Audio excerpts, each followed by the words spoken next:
Minister. Mr Speaker, I am proud this government is investing £1 million into the Connect Fund to strengthen collaboration between communities across the UK. And Mr Speaker, I know you are a dedicated supporter of our veterans, so we'll be pleased to hear that I visited the Castle Community Trust recently in Belfast, where through this funding they are bringing together veterans in Belfast and Shrewsbury to overcome social isolation. Whatever part of the United Kingdom you are in, will you have our support to tackle shared challenges? Richard Quigley.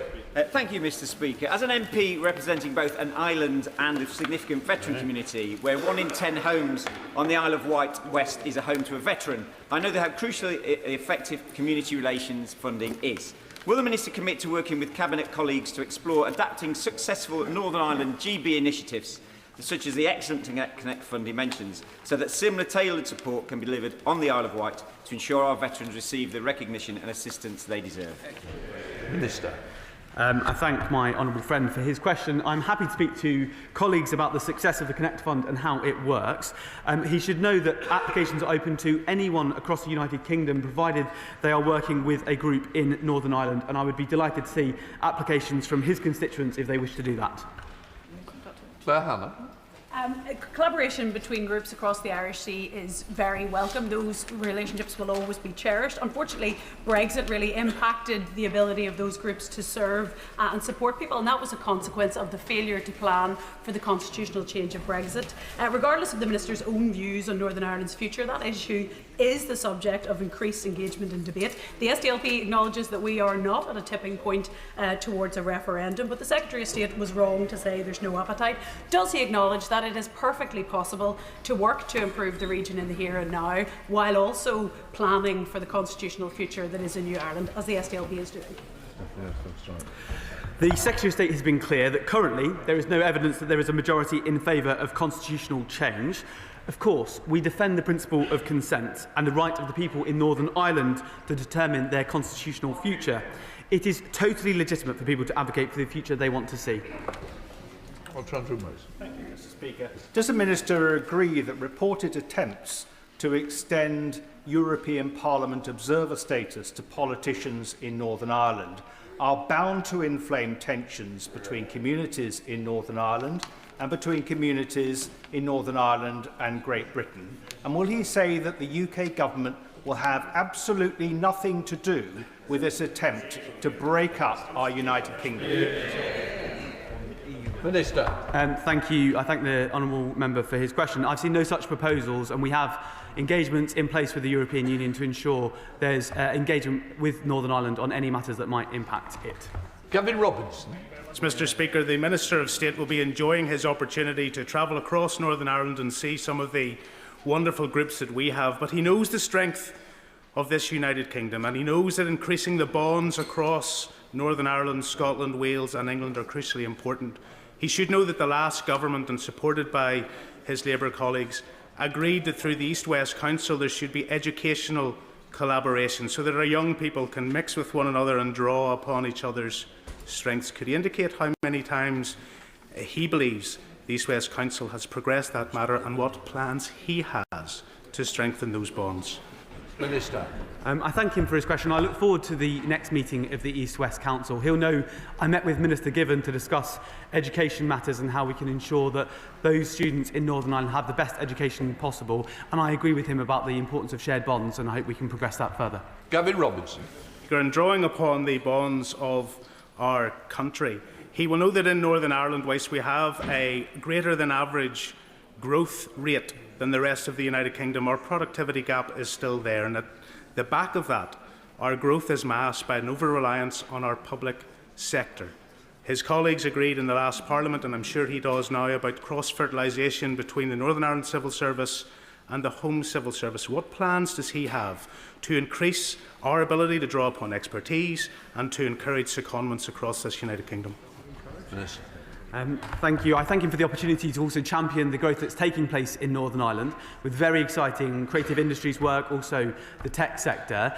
On the opportunities for secondments and shared learning, I made the offer to the executive ministers I met last month that where we can share best practice, knowledge and learning, we should do so, and I'd be happy to take forward other suggestions he might have. Gregory Campbell. Number 2, Mr Speaker. Secretary of State. Thank you, Mr Speaker. I've met with a range of businesses and representative bodies, including the Federation of Small Businesses and the Northern Ireland Business Brexit Working Group, to discuss supply chains and how the government could improve guidance and support on the Windsor framework. I will continue to take this feedback into account as we respond to the recommendations made by Lord Murphy in his report. Gregory Campbell. Thank you, Mr Speaker. I thank the Secretary of State for his response. Will he step up his efforts to ensure that there is no disadvantage to companies trading within Northern Ireland? And more specifically, further to that, he will be aware of the potential threat Chinese-built buses may pose. And given that there are excellent UK-made zero-emission buses built in Northern Ireland at Wrightbus, will he liaise with the Department for Transport and mayors here in GB to ensure that purchases of those buses with no security risk is infinitely preferable to those made in China? Well, I join the honourable gentleman in drawing attention to the wonderful zero-emission buses that are being produced at Wrightbus, which I've had the pleasure of visiting, I think, 2 or 3 times.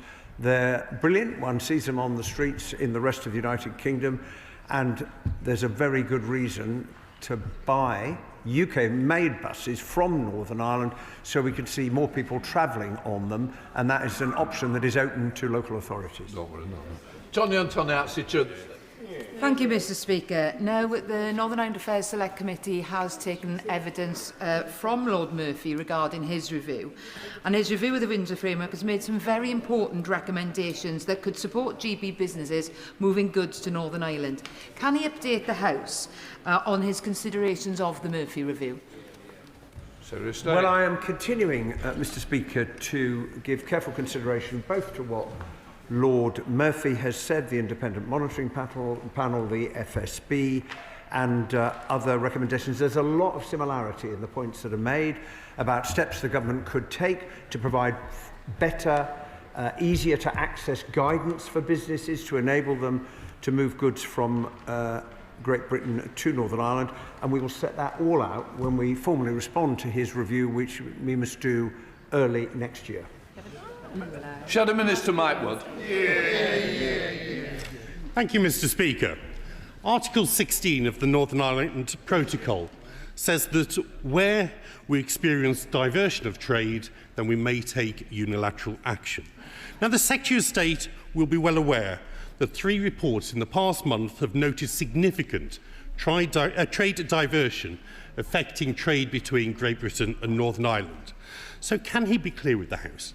Just how much trade diversion is he willing to stomach before he uses the powers he has under Article 16? I would say to the honourable gentleman, there are now 15,000 businesses that have registered under the UK internal market scheme. 97% of lorries moving from GB to Northern Ireland do not face any in-person checks at all. The goods are flowing, the goods are moving. It is in the end for businesses to decide to whom they sell and from where they purchase. But the Northern Ireland economy is doing extremely well, which shows that the problems that, and there are some, are not affecting its overall strength. Dr Breeton. Question number 3, Mr Speaker. Minister. Mr Speaker, Northern Ireland's creative industries are thriving and an important source of growth, a topic I have discussed with Northern Ireland executive ministers. Whether it is Derry Girls, Game of Thrones, Trespasses, Blue Lights or Line of Duty, which has just been renewed and will be filmed in Belfast, producers choose Northern Ireland for its world-class talent and studios. To coin a phrase, Mr Speaker, it's a sector that's sucking diesel. Mr Speaker, Disability History Month begins tomorrow, and I'm delighted that the Creative Diversity Network now reports the doubling of disabled people on and off screen since 2018 to 9% across the UK. The phenomenal BBC film An Irish Goodbye is one such example, starring Down syndrome ambassador James Martin and filmed in Northern Ireland. What is the Minister doing to ensure a further drive to double disability again on and off screen? My honourable friend speaks with enormous experience and I know wrote an impactful report employing the changemakers. I agree that expanding opportunities for disabled people to take part in creative industries is important. As my right honourable friend, the Secretary of State for Culture, Media and Sport often says, talent exists everywhere, but opportunity does not. That is why I'm pleased with that the Creative Industries New Entrances programme, delivered in partnership between Screen NI, the BBC and the Northern Ireland Executive, is working to broaden access for disabled actors. Jim Shannon. Mr Speaker, can I thank the Minister for that answer and also thank him for his energy and interest in Northern Ireland. We hope to have him in Strangford shortly for a visit. Between 2019 and 2022 there was an increase in economic value by 19% for the Northern Ireland film sector. There is potential for much more. The beautiful Ards Peninsula where I live in, not because it's beautiful because I live there, it's beautiful before I ever lived there.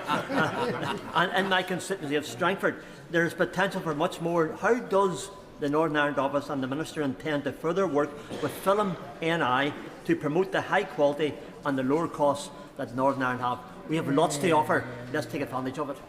Shannon, the movie, I think. Come on with this. If you're directing it, Mr Speaker, I look forward to my visit to Strangford. I don't see enough of the honourable member in this House.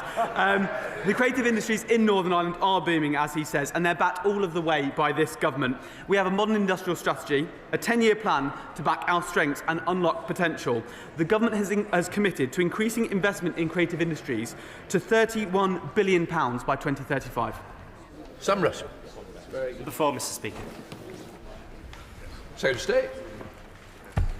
With permission, Mr Speaker, I will answer questions 4 and 6 together. The 2023 Legacy Act was rejected by all the major Northern Ireland political parties, as well as by our domestic courts, victims and survivors, and by many veterans who saw it as an affront to the rule of law that they sought to protect. The government took a significant step in fulfilling our commitment to repeal and replace the Act by introducing the Troubles Bill, which received its second reading yesterday. Thank you, Mr Speaker. I'm proud to represent a community with a lot of veterans, many of whom served in Northern Ireland. Can the Secretary of State tell me who is he engaging with to make sure that the protections for our veterans in the Legacy Act are as strong and effective as possible? Well, those protections have been drawn up following extensive consultation with veterans' organisations, and I gave the House a commitment yesterday evening that I will continue to talk to veterans, to the Royal British Legion and to the Veterans Commissions and others to make sure we get these right. Sir Hall. Thank you, Mr Speaker. My constituents Colin and Wendy Parry, whose 12-year-old son Tim, along with 3-year-old Jonathan Ball, were murdered in the 1993 Warrington bombing, and they've waited over 30 years for justice. Will the Secretary of State ensure that the government acts on the extracts of the Shawcross report and the 2018 Northern Ireland APPG recommendations and work across government to deliver justice for Libyan-sponsored IRA terrorism? And will he meet with me to discuss these matters? Secretary of State. Well, the whole House would once again want to express its sympathy to all the families affected by that terrible bombing. The government and predecessor governments have raised this issue with the Libyan authorities. It is a difficult process engaging with them. There are complications to do with the way in which their assets are held. This is a lead for the Foreign and Commonwealth and Development Office, and I will make sure that the appropriate minister hears the request that my honourable friend has made. Alex Easton. Thank you, Mr Speaker. Secretary of State, isn't it the reality that this legislation has failed to win the confidence of many who served? And that's what is now needed, are clear, robust protections against repeated investigations so that we honour our veterans in practice and not just in rhetoric. Well, I say to the honourable gentleman, those protections, including against repeated investigations, are clearly set out in the bill that the House gave a second reading to yesterday, and I hope that as people come to understand that they're there and how they work, they will offer the reassurance that he is looking for. Jim Allister. Yesterday in the second reading, the Secretary of State gave an undertaking that he would not appoint any paramilitaries to the Victims and Survivors group. In light of that undertaking, will he now underwrite it by indicating that he will accept an amendment to put into statutory form that there cannot be any paramilitary serving on the Victims and Survivors group? If his undertaking is good, then let's make it even better by putting in a statute.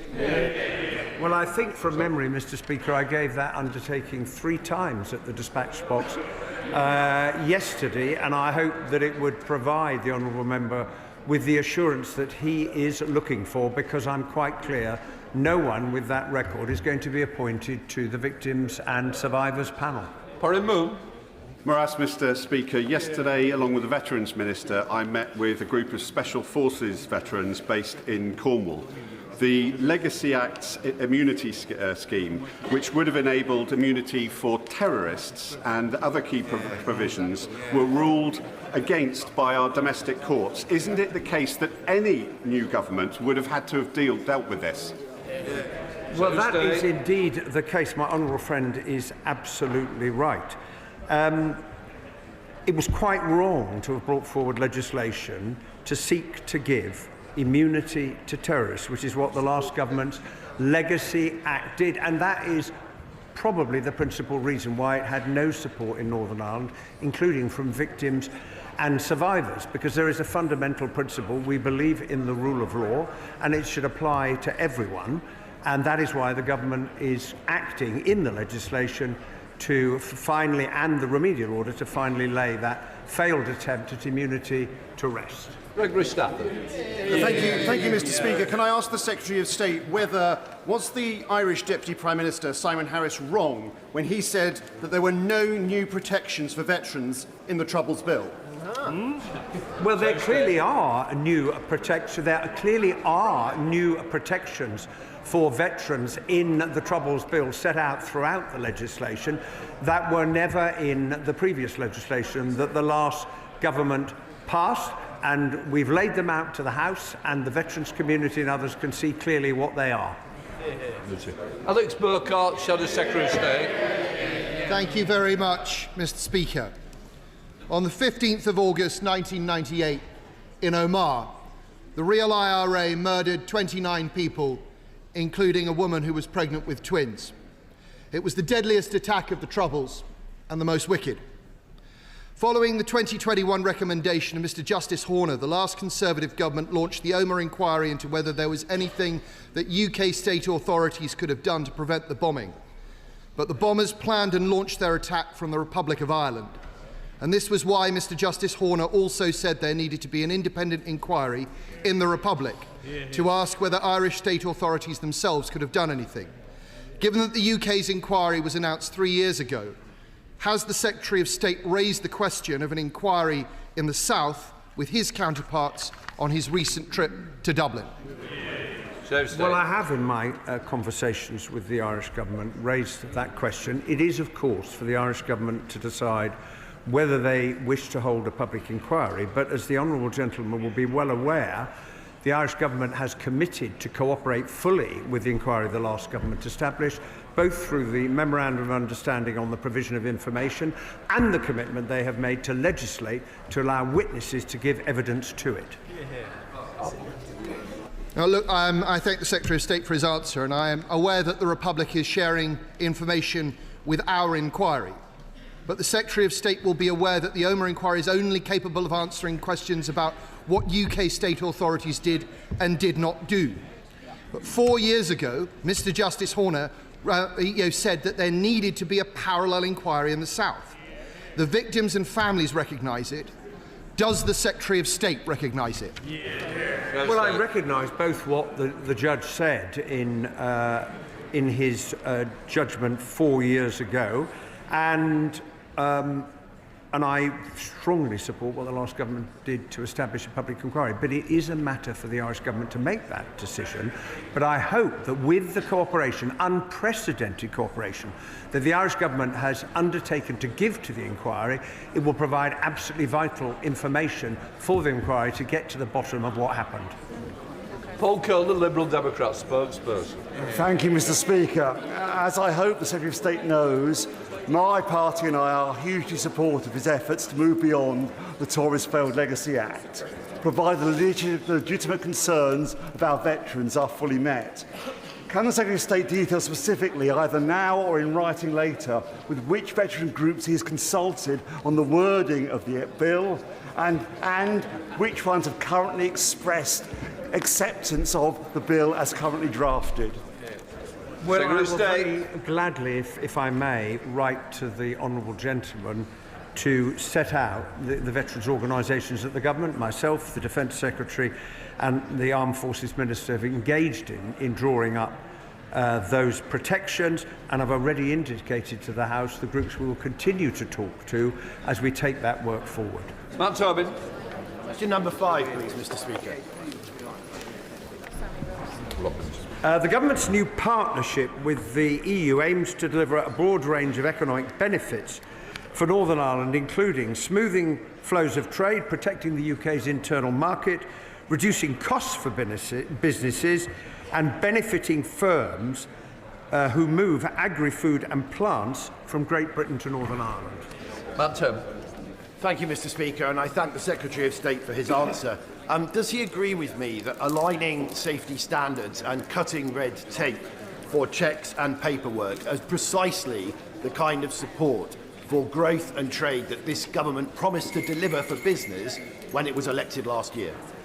Well, I do agree with my honourable friend on that, and that is why the partnership agreement reached with the EU back in May was so widely welcomed in Northern Ireland, particularly by those in the agri-food sector, because as we take that forward and turn it into a full SPS agreement, it will bring enormous benefits to firms that are moving those products across the Irish Sea from Great Britain to Northern Ireland. Robin Swan.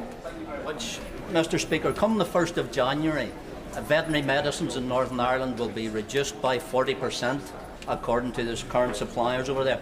What steps is the government taking to ensure the supply of veterinary medicines into Northern Ireland which ensure animal health but also have a link into human health as well? Well, as the honourable gentleman will be aware, we've had the Veterinary Medicines Working Group. We've been working very closely with the industry. We have set out 2 schemes, the Veterinary Medicines Health Situation Scheme and the Veterinary Medicines Internal Market Scheme, drawing on the cascade, and we are confident that that will ensure the continued supply of veterinary medicines from the 1st of January to vets and farmers and others who need them. Joe White. Question number 7, Mr Speaker. The Northern Ireland Troubles Bill will retain Part 4 of the 2023 Legacy Act, which includes provisions for memorialisation. I would welcome views and suggestions on how to take this forward, including on whether any new memorials should be established. Joe White. On the 5th of April 1979, an IRA sniper fired at an armoured vehicle as it entered Anderstown RUC station, killing Blues Royal Serviceman Anthony Dykes. My constituent, whose mother, Kathleen, now aged 94, has never let his memory go. She told me her son is a forgotten soldier. There are monuments for soldiers killed in Afghanistan and Iraq, but nothing for those who served in Northern Ireland. Kathleen is now very frail. I am her voice today, asking government to commit to a national memorial. Well, first of all, could I express on behalf of the whole House our condolences to her on the loss of her son all those years ago. I would say that the names of those service personnel who died on deployment to Operation Banner are rightly listed on the Armed Forces Memorial at the National Memorial Arboretum as a lasting record of their sacrifice, and I don't know whether my honourable friend's constituent has had a chance to visit there. Perhaps it's something she might like to facilitate. Father of the House, Sir Edmund Lee.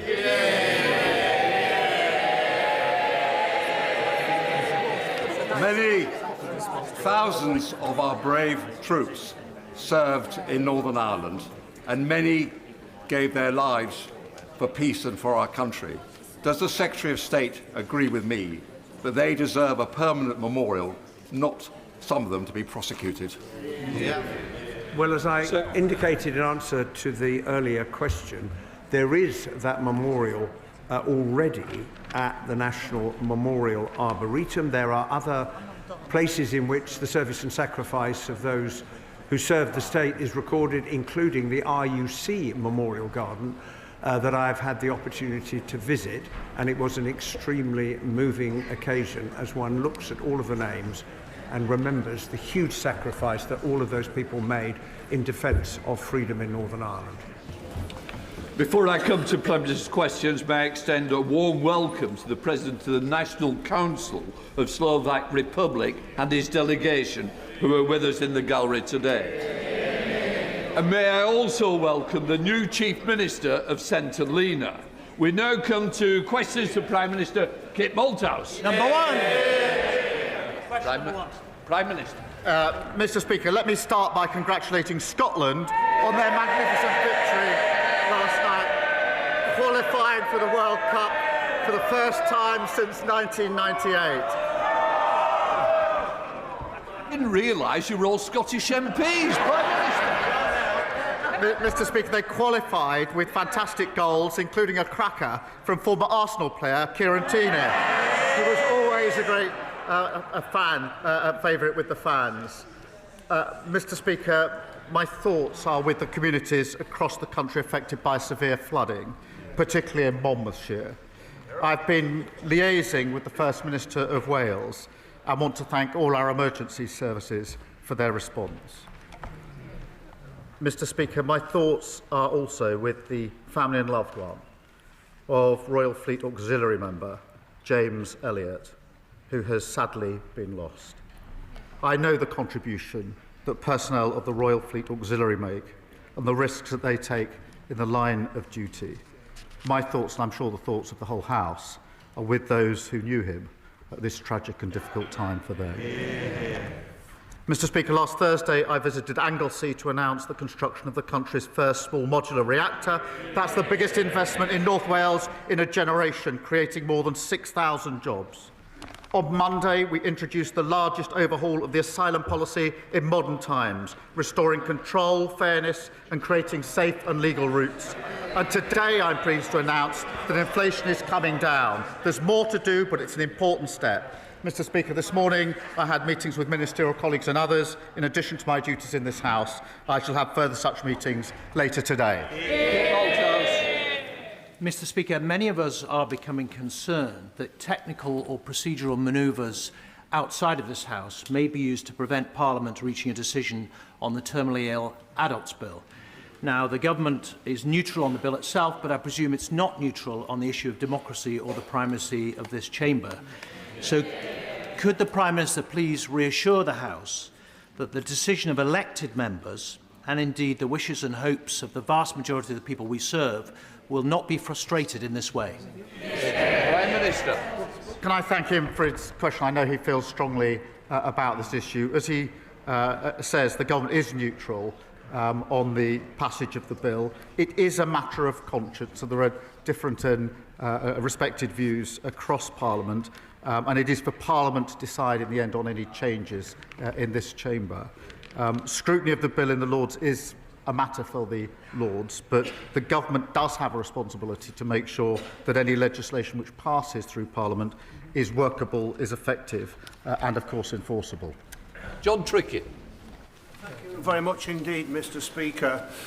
And the party opposite in government said that they would level up the country, but in fact they left the country divided.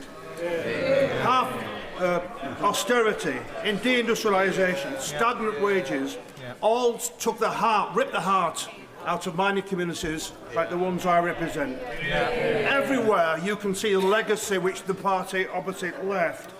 And how can it be right that the hard-working, loyal people in my constituency earn £400 a week or £20,000 a year less than people who live in Kensington? So will the Prime Minister now declare that it is the government's moral purpose to eliminate economic injustice, starting with the budget next week, announcing massive investment in the north and wherever else poverty and low pay raising its head?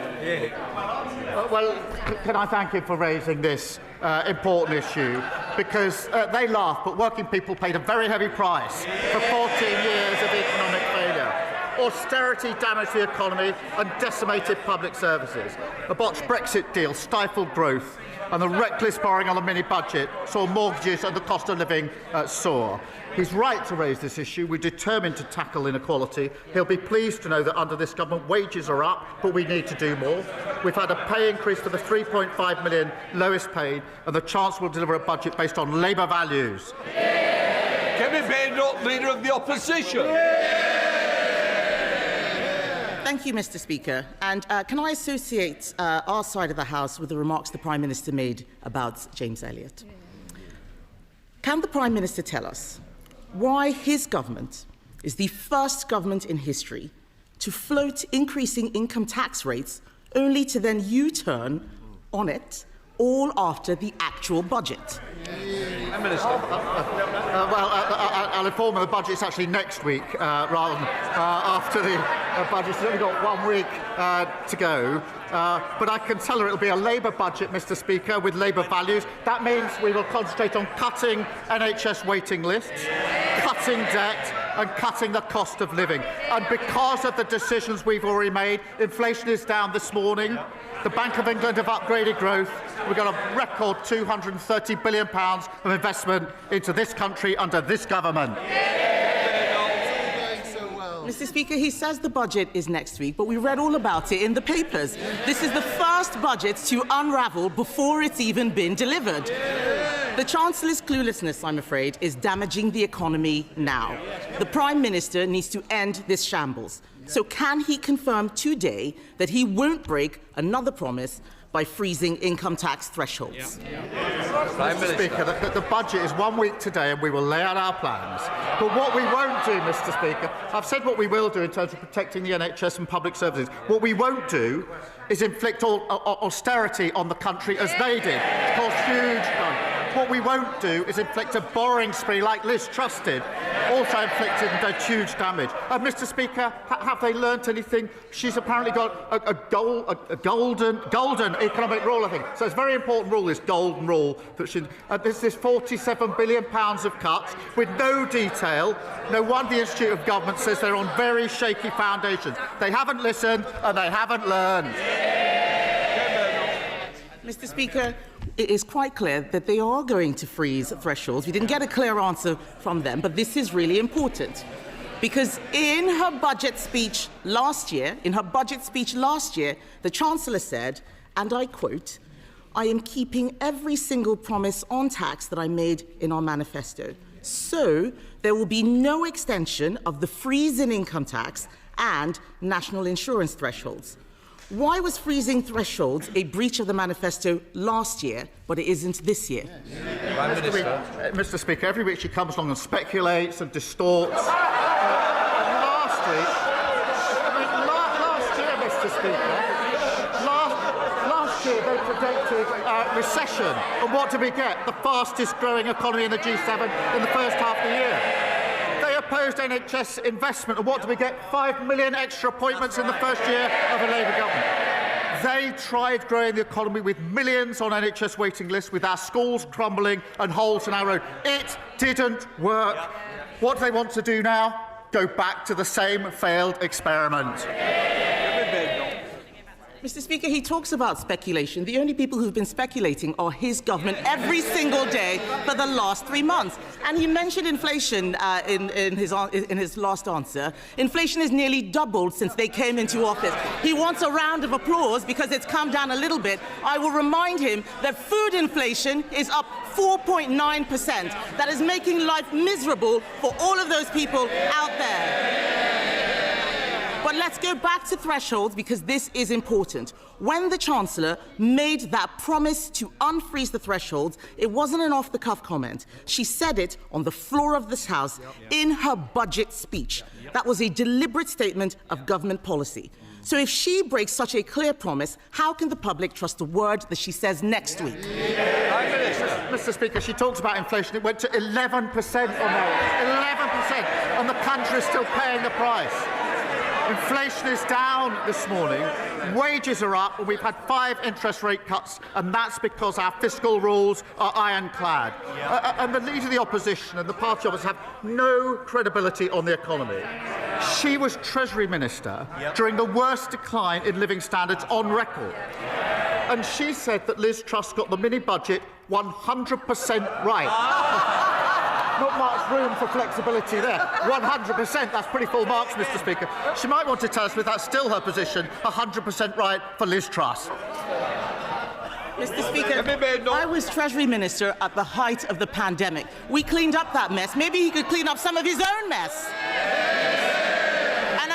And I'm going to repeat what the Chancellor said, because it's quite clear that the whole front bench has forgotten. She said, "I have come to the conclusion that extending the threshold freeze would hurt working people. It would take more money out of their pay slips, and yet that's what they're planning to do next week." And all of this speculation is having real-world consequences.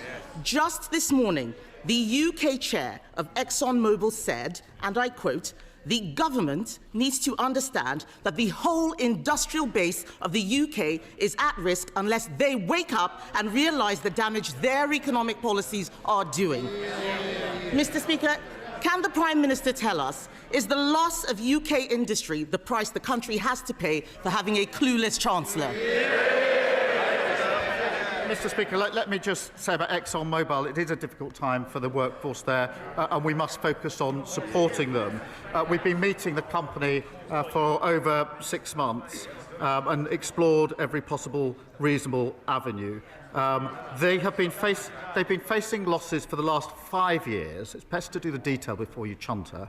And they're currently losing £1 million a week. But she talks about policy and approach. On energy policy, she follows reform. On the European Convention, she follows the man who wants her job. And when her shadow minister said we should deport people lawfully here to achieve cultural coherence, she pretended that it didn't happen. I could go on. She was the Trade Secretary that didn't sign any trade deals. Cheerleader for the mini-budget, cheerleader for open borders, and when they were crashing the economy, botching Brexit and running down the NHS, she was right at the centre. She hasn't got an ounce of credibility. Mr Speaker, on energy policy, what we are doing is listening to industry. What happened, I had a round table. Ms Slinger, please. We don't want to have to sling you out. Mr Speaker, just this morning, we heard from the chair of one of our largest energy companies. Last week, I had a round table with energy companies, and what they had to say about this Prime Minister and his energy secretary is unprintable. They are absolutely furious. Our oil and gas industry is dying, and he's standing there saying he had meetings. People out there are struggling, Mr Speaker. The budget chaos is causing real anxiety. People aren't buying houses, businesses aren't hiring, and they are cancelling investment decisions. 2 weeks ago, the Chancellor called a ridiculous press conference to blame everyone else for her having to raise income tax. Then last week, she U-turned on her own U-turn. Instead, we can see they're planning to freeze income tax thresholds, something she said last year would be a breach of their manifesto. They are making it up as they go along. Doesn't the country deserve better than government by guesswork? Mr Speaker, either we renew our country with Labour or we go back to austerity 2.0 with reform of the Tories. They left waiting lists at record highs. Almost 1 million more children in poverty, and they wrecked our public services. She comes here to talk down the country. We're turning the page. More NHS appointments, free breakfast clubs, free childcare, more homes and better public services. That's what we're fighting for, a Britain built for all. Lord Houghton. Mr Speaker, standing in the heart of Weymouth, the Rectory is an iconic building. Formerly a theatre, once a bustling cinema, and then a popular pub as well. And yet, for more than a decade, this building has stood empty. We want to turn this building into a thriving centre for arts and culture, hosting exhibitions and celebrating everything that makes Weymouth unique. So will the Prime Minister work with me and all the key players on the ground to revitalise the Rectory and reopen this fantastic building for our town? Prime Minister. Well, my honourable friend is a brilliant champion for South Dorset. and he's right to champion revitalising our high streets. The Minister for Heritage would be delighted to discuss how we can get this iconic building reopened as he wants. I'm pleased that Weymouth secured £20 million in Pride in Place funding, giving his community the power and resources to make a real difference to people's lives. Sir David, Leader of the Liberal Democrats. Thank you, Mr. Speaker. Can I associate myself with the Prime Minister's opening remarks? And can I also join with him in congratulating Scotland on their amazing win against Denmark and wish them well in the World Cup? And can I also say I hope Wales soon qualifies to join England and Scotland? But Mr. Speaker, every year there are more than 300 suicides related to problem gambling. It affects hundreds of thousands of families, tearing them apart. Meanwhile, online gambling firms are taking in record revenues of over £7 billion a year. Now, ITV News are reporting that one of them, Sky Bet, is moving its headquarters to Malta so it can save tens of millions of pounds in corporation tax. Does the Prime Minister agree with me that it's time that we tax them on their UK profits so these online gambling firms don't escape wherever they are registered for tax? Prime Minister. But can I join him on wishing Wales well and Northern Ireland? I'd like to see all four nations in the finals. But look, he raises the really important issue of suicide, and it's Men's Health Day, and it is really important. And I think the whole House would want to work together on anything that can prevent suicide. I think if all of us think about individuals we may know who lost their lives through suicide, it's something that touches almost every one of us and all of our families as well. We will, of course, look at the link between suicide and gambling and take whatever measures we can to reduce suicide. It's a very important issue. Sir David. For his reply, we look forward to the government coming forward with action on that. On another domestic matter, Mr. Speaker, next to the River Cherwell in Oxfordshire, a field is now covered in an enormous mound of rubbish, 150 metres long and up to 12 metres high. The water is now lapping against the waste and carrying it into the river. It's just one of many sites, Mr. Speaker, where organised criminal gangs are illegally dumping their waste onto our countryside and getting away with it. This is a shocking environmental emergency. So will he instruct the Environment Agency to clean it up now? Firstly, these are utterly appalling scenes. Utterly appalling. A criminal investigation, as he knows, is underway, and specialist officers are tracking down those responsible. The Environmental Agency, in answer to his question, will use all available powers to make sure that the perpetrators cover the cost of the clean-up, which must now follow. We have boosted the Environment Agency's budget for tackling waste crime by 50%, given councils new powers to seize and crush fly tippers' vehicles, and lawbreakers can now face up to 5 years in jail. Dominic. Thank you, Mr. Speaker. Immigration is the #1 issue on doorsteps of Bristol North East. Most people will ask me about it. They want a firm, but also a fair approach, but have been let down over many years. Controlling our borders and knowing who comes is essential, not least to integration. Mr. Speaker, what can the Prime Minister say to my constituents in Bristol North East that will give them assurance that the reforms that the Prime Minister and the Home Secretary are proposing, which I support, will be firm, but will also be fair? Prime Minister. I'm proud, Mr. Speaker, to lead an open, tolerant, generous country. To maintain that principle, we must restore order and control, fix the utterly broken system left by the party opposite, and end the division that others seek to exploit. That does include creating safe and legal routes, recognising those who contribute, integrate and strengthen our society, while at the same time reducing illegal arrivals and removing those with no right to be here. That is a fair, progressive system that meets modern challenges. Jim Allister.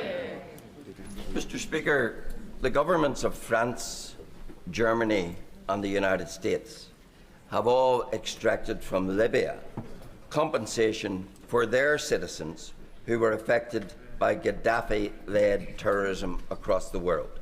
Why, Prime Minister, is the British government continuing to fail United Kingdom citizens who suffered to a huge extent through the importation of arms and, in particular, the tons of Semtex that Gaddafi supplied to the IRA, giving rise to Enniskillen, to Warrington, to the Baltic Exchange and multiple others?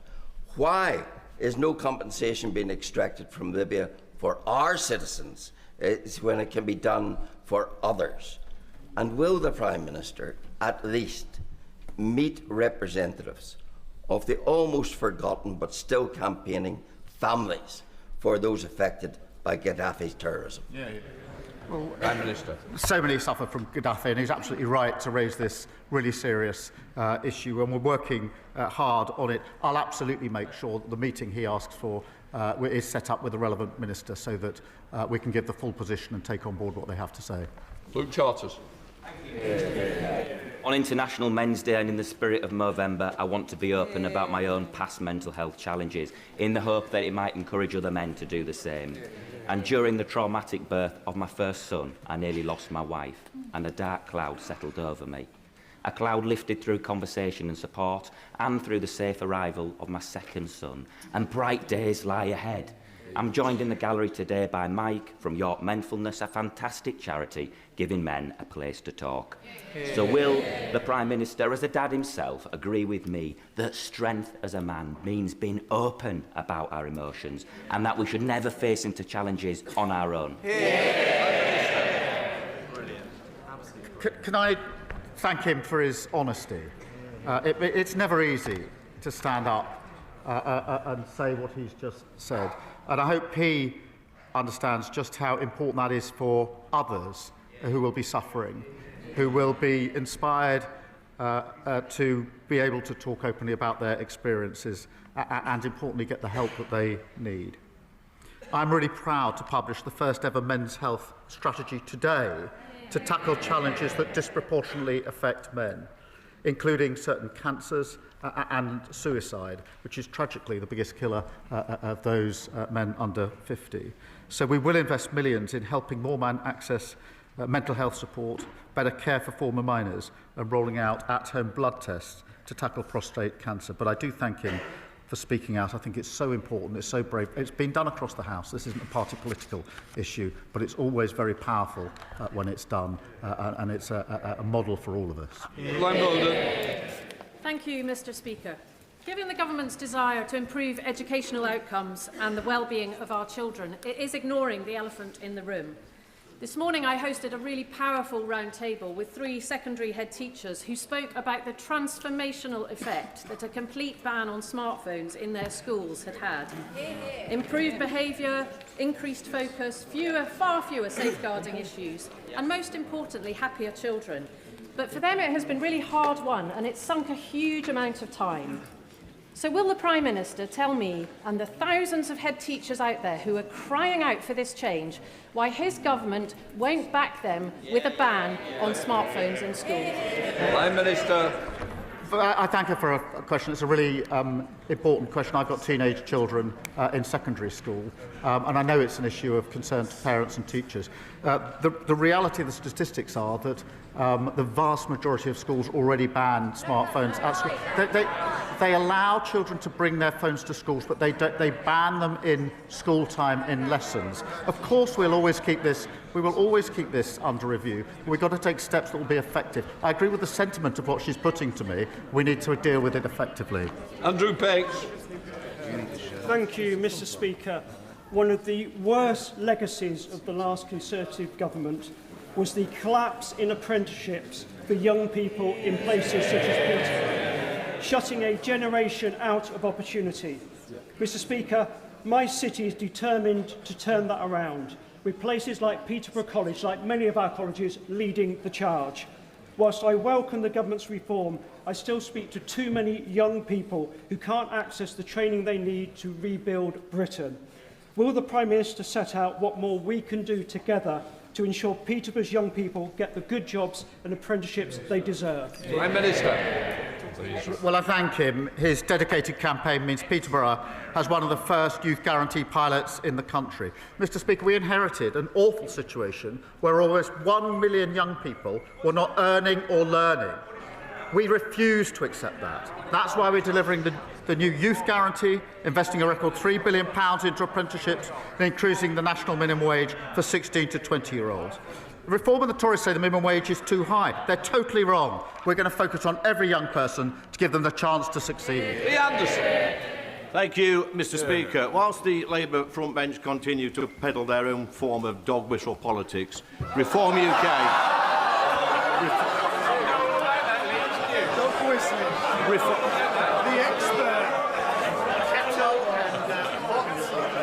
Reform UK are cracking on with the day job. Our reform-led councils are reform... Can I just say, you might say it's the way he tells them, but it might be worse, it's the way I tell them. Lee Anderson. Thank you, Mr. Speaker. Our reform-led councils have already identified savings of over £330 million in the first 6 months. And the Prime Minister may shake his head propped up by these gullible backbenchers, but here's the challenge. Will he guarantee, will he ensure that all the cancelled elections from this year and the proposed local elections for next year will go ahead in May 2026? Go on, be a man. I didn't realise he's quite so good at stand-up comedy. Mr. Speaker, he talks about dog whistle. Last week, his leader said he didn't have time to condemn the racist comments of his fellow MP for Runcorn. He also said he didn't have time to condemn his party calling children in care evil. He didn't have time. I wonder if he can ask his leader next door to him whether he's got time for his explanation for the stories in today's papers.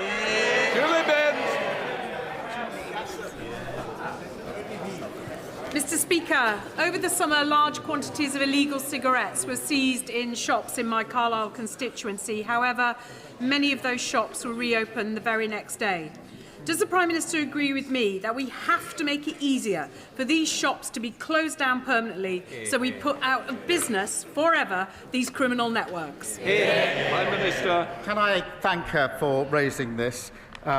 Because there's been a surge in response to illegal shops selling products they shouldn't be selling and not paying their taxes. It's very important. Raids in October, Mr. Speaker, saw over 900 arrests, almost £11 million of criminal profits were seized, and almost £3 million of illegal gear was destroyed. We need to go further to protect our high streets. That's why we're giving councils powers to prevent certain shops from even opening, supporting them to deal with unwanted shops, and through the tobacco and vapes bill, cracking down on rogue retailers who break the law.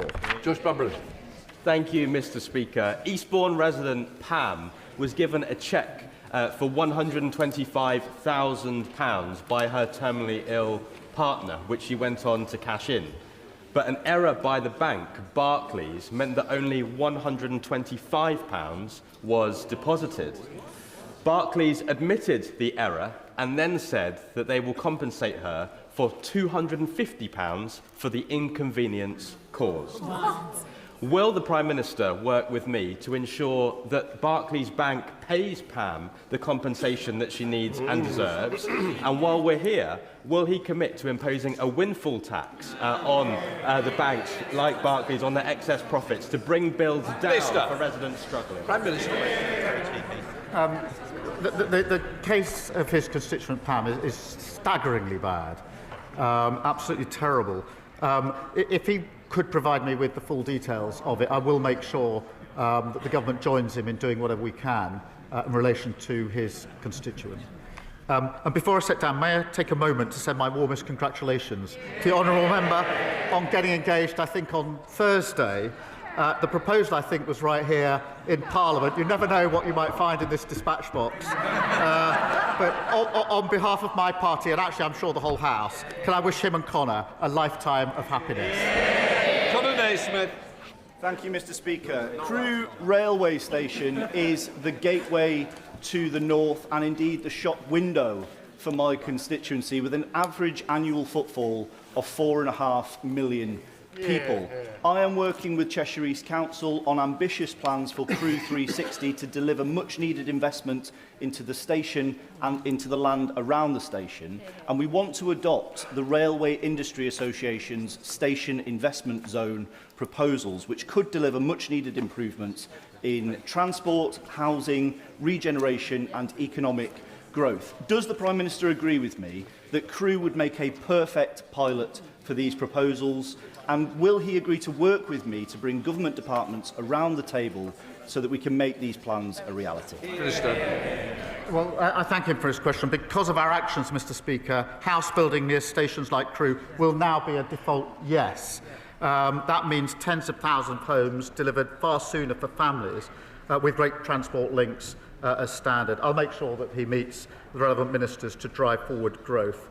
Every step we've taken to deliver more homes has been opposed by the parties opposite. They're the blockers, Labour are the builders. James McMurdoch. Thank you, Mr Speaker. Mr Speaker, it is an open secret that the gig economy is a magnet for organised crime and illegal workers. As Christmas approaches and demand increases, so do the associated risks. Will the Prime Minister please explain why enforcement in this area is so low and what he will do to restore order? Well, we're delivering a record crackdown on illegal working in the gig economy, expanding the right to work and facial recognition checks, which are really important. We're also introducing a new criminal offence of trespassing with intent to commit a crime through the Place and Criming Bill. Mr Coteau. Thank you, Mr Speaker. Based on their reactions, care or remember, but every day I see the cost to my constituents in Bournemouth West of years of cuts to public services. Youth services gone, neighbourhood policing decimated, no NHS dentist appointments. So can the Prime Minister confirm there will be no return to austerity under this Labour government? I certainly can. But the austerity that they imposed on the country destroyed our public services, and we're still paying the price. We'll be cutting waiting lists, cutting the debt and cutting the cost of living. Fair choices to secure Britain's future, not a return to the failure of the party opposite. Jack Rankin. Thank you, Mr Speaker. The Prime Minister has expressed sincere regret for appointing David Cogan to the Independent Football Regulator. Will he now put on record the full amount Mr Cogan has donated to his leadership campaign and his party, any hospitality he's received, and whether he declared these interests before appointing him? Prime Minister. They were all declared properly. Not the amount.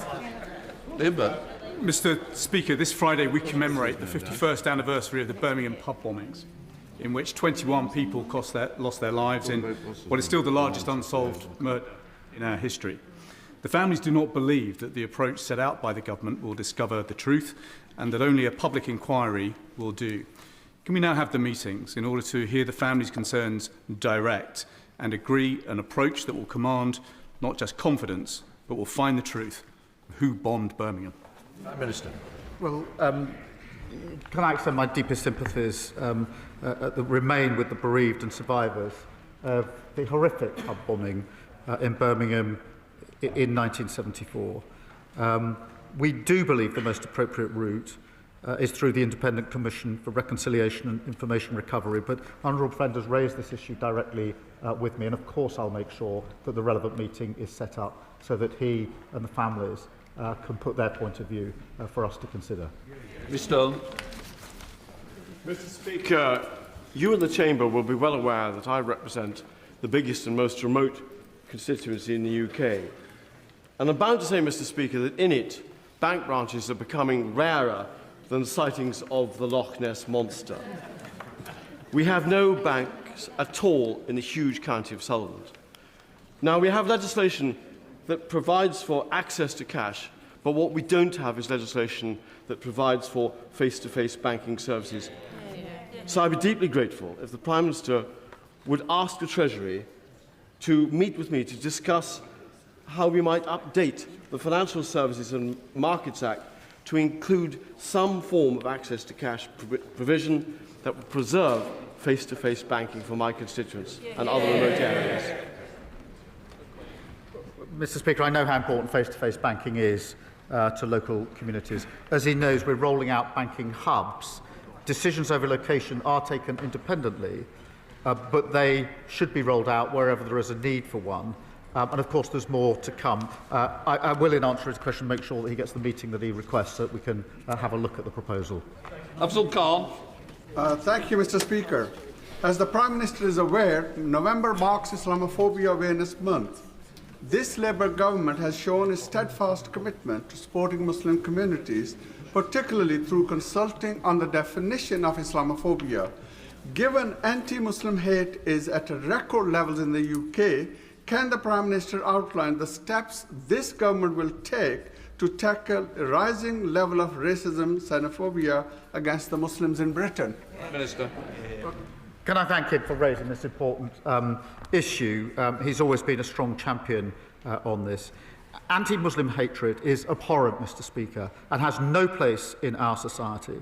And the increase in incidents must be addressed. It's why we're increasing funding to protect mosques and Muslim faith schools across the country. It's why we've announced a new fund to monitor anti-Muslim hatred and support victims. And we continue to work on the definition of anti-Muslim hatred. I would. Thank you, Mr. Speaker. Everyone who cares about media independence and freedom will be relieved that Redbird have recognised that they cannot run the Telegraph. But there are serious concerns that they will burden the paper with unsustainable debt if the title is sold for less than £500 million. So, will the Prime Minister step in to prevent this from happening and enable a sale at a lower price if necessary, without this toxic debt burden? Prime Minister. Well, he raises a serious issue. I'm not quite sure what he's asking the government to do. To step in and nationalise it, I don't think would be the right thing. Whereas, Mr. Speaker, on the 5th of March at the dispatch box, the Prime Minister said these words: "We do recognise Cornish national minority status, not just the proud language, the history and the culture of Cornwall, but its bright future. Since then, I've repeatedly asked ministers for Cornwall's unique place on this island to be recognised through devolution. When the devolution bill comes back to the House next week, will the Prime Minister help me explicitly enshrine Cornish devolution and Cornish national minority status in that bill?" Prime Minister. Can I thank him for his question? Of course, he has raised this issue with me on a number of occasions already. He's a great champion for Cornwall. We will ensure that Cornwall's national minority status is safeguarded in any future devolution arrangements. We have provided £500,000 to support distinctive Cornish culture, including the Cornish language. Sir David. The Prime Minister knows that last week 9 four-star generals made plain that yesterday's Northern Ireland bill is doing harm to the British Army already. Most acute damage is being felt by the Special Air Service. It's already affecting their recruitment, their retention, their morale and their operational effectiveness. As a result, lawyers acting for the SAS Regimental Association have sent a letter before action to the Secretary of State for Northern Ireland. I know of no precedent for this in the entire history of the British Army, and it's because it's so important. It reflects how important it is. So can I make a plea to the Prime Minister? Will he involve himself personally to make sure that 60, 70, 80-year-old soldiers who have carried out actions which most of us would view as heroic are not persecuted in the coming years? Because now it's a matter not of national security, but of national honour. Can I thank him for his question and reassure him on the protections that he seeks for veterans, because it is a very important issue and he's continually and rightly raised it. There will be protection from repeat investigations, so the Commission doesn't go over old ground without compelling reasons. There will be protection from cold calling and protection in old age, so that elderly veterans are respected. And those who do contribute to the legacy process will have a right to anonymity, a right to stay at home to give evidence remotely, and a right to be heard through the Commission. That is the work that we're doing, and I'm happy to discuss it further with him. To end on the subject, no doubt we can expect is Scotland's victory total correct. Thank you, Mr. Speaker. When the Prime Minister next meets with the President of the United States, Can he ask him if he knows any reasonably priced hotels near the MetLife Stadium in New Jersey, where the World Cup final is to be held? And as we are about to provide the biggest boost to whisky exports since our trade deal was signed, can he ask the Chancellor to gently consider excise duties next week so we Scots can continue celebrating at reasonable prices? Prime Minister. I thank him for his question. On the question of whisky, it is important that we do everything we can to support whisky. I'm really pleased with the progress we're making with the United States and, of course, with India as well under the trade deal. I'll continue to discuss what more we can do with him. That completes Prime Minister's questions.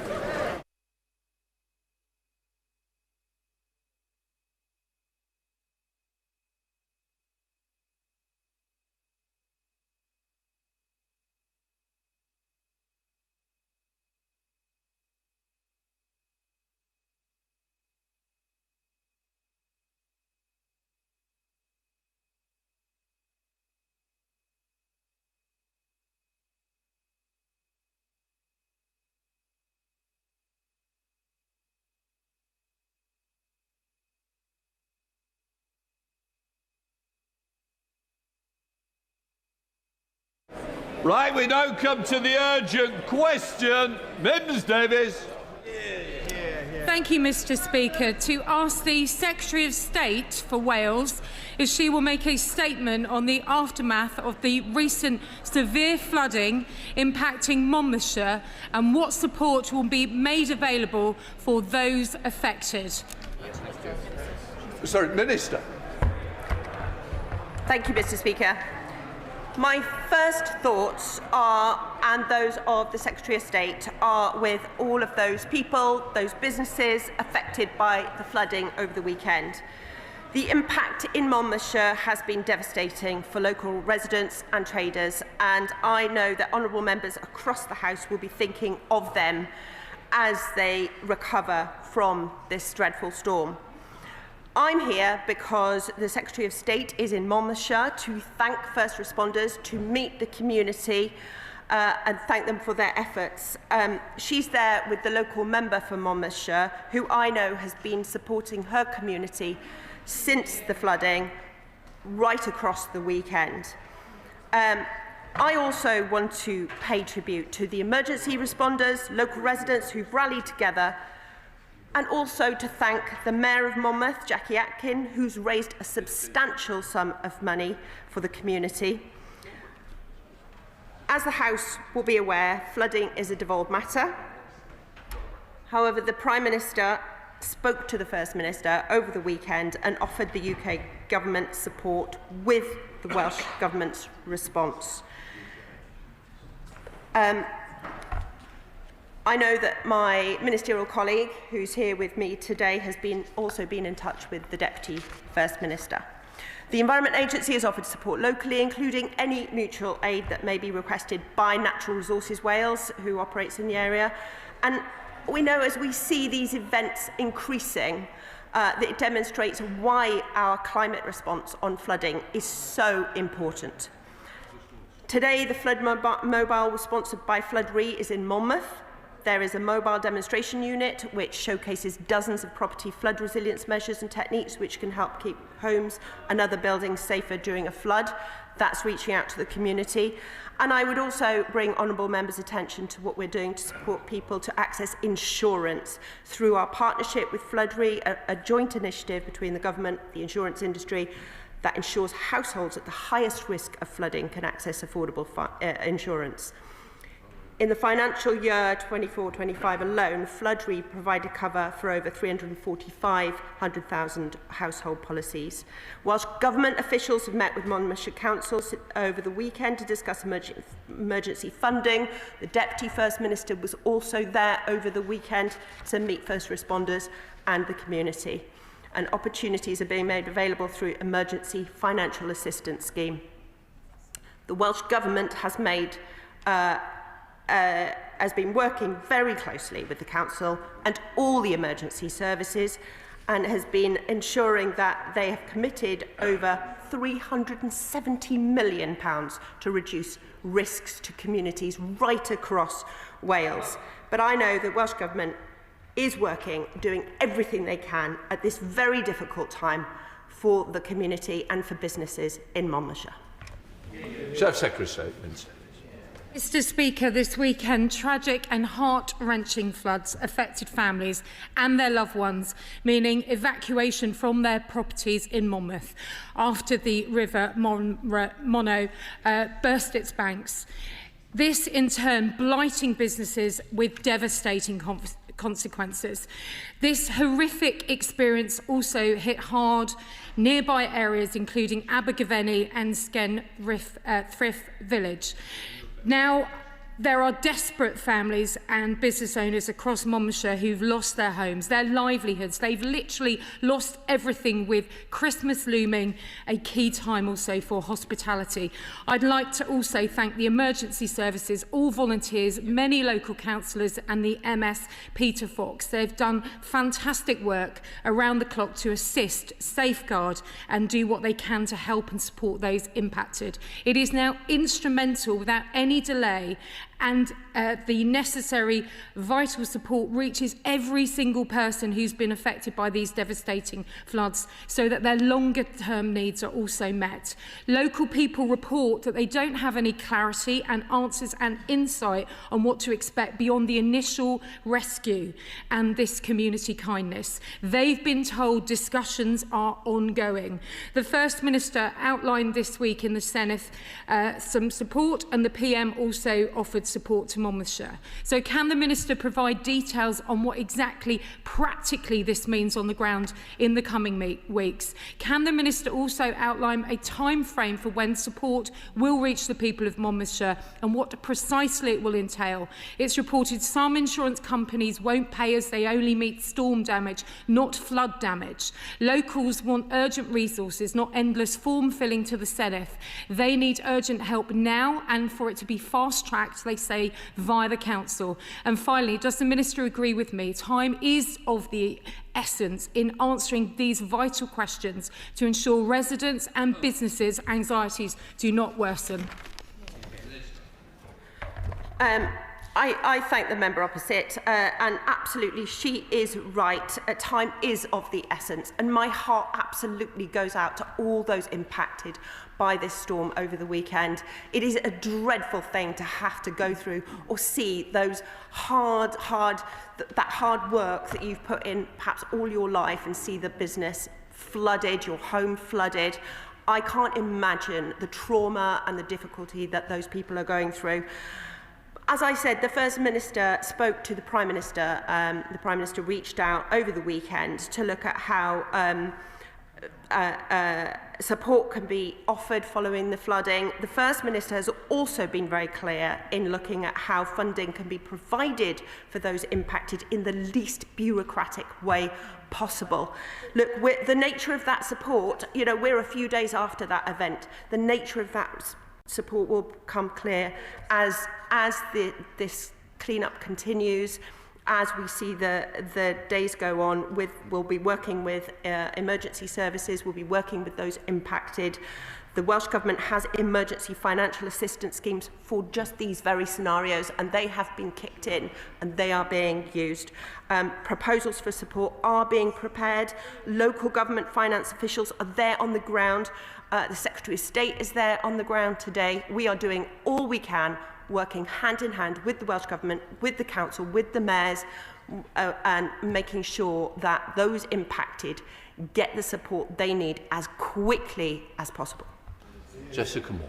Thank you very much, Mr Speaker. My neighbour, the Honourable friend from Monmouthshire, is, as the very diligent representative she is, out as we speak in Abergavenny, and will join the Secretary of State in Monmouth shortly, meeting and listening to those affected by these devastating floods which hit Monmouth, Abergavenny, Skemford and the villages. She's asked me to say a very big heartfelt thank you to the emergency services, all the authorities, all those who've helped, and to thank the incredible community effort and many kindnesses shown over over the last few days, including offers of beds, homes, donations and more. Hundreds and hundreds of businesses and homes will be affected, and it will take many months to clear up. I know she's liaising with the Prime Minister, with departments, with the Welsh Government, and it is a devolved issue, and we'll have many asks. But can I ask on her behalf that we continue to offer support in the many ways that will be needed in the period? And I'm also mindful of other areas impacted by flooding, including my own. Minister. I thank my honourable friend.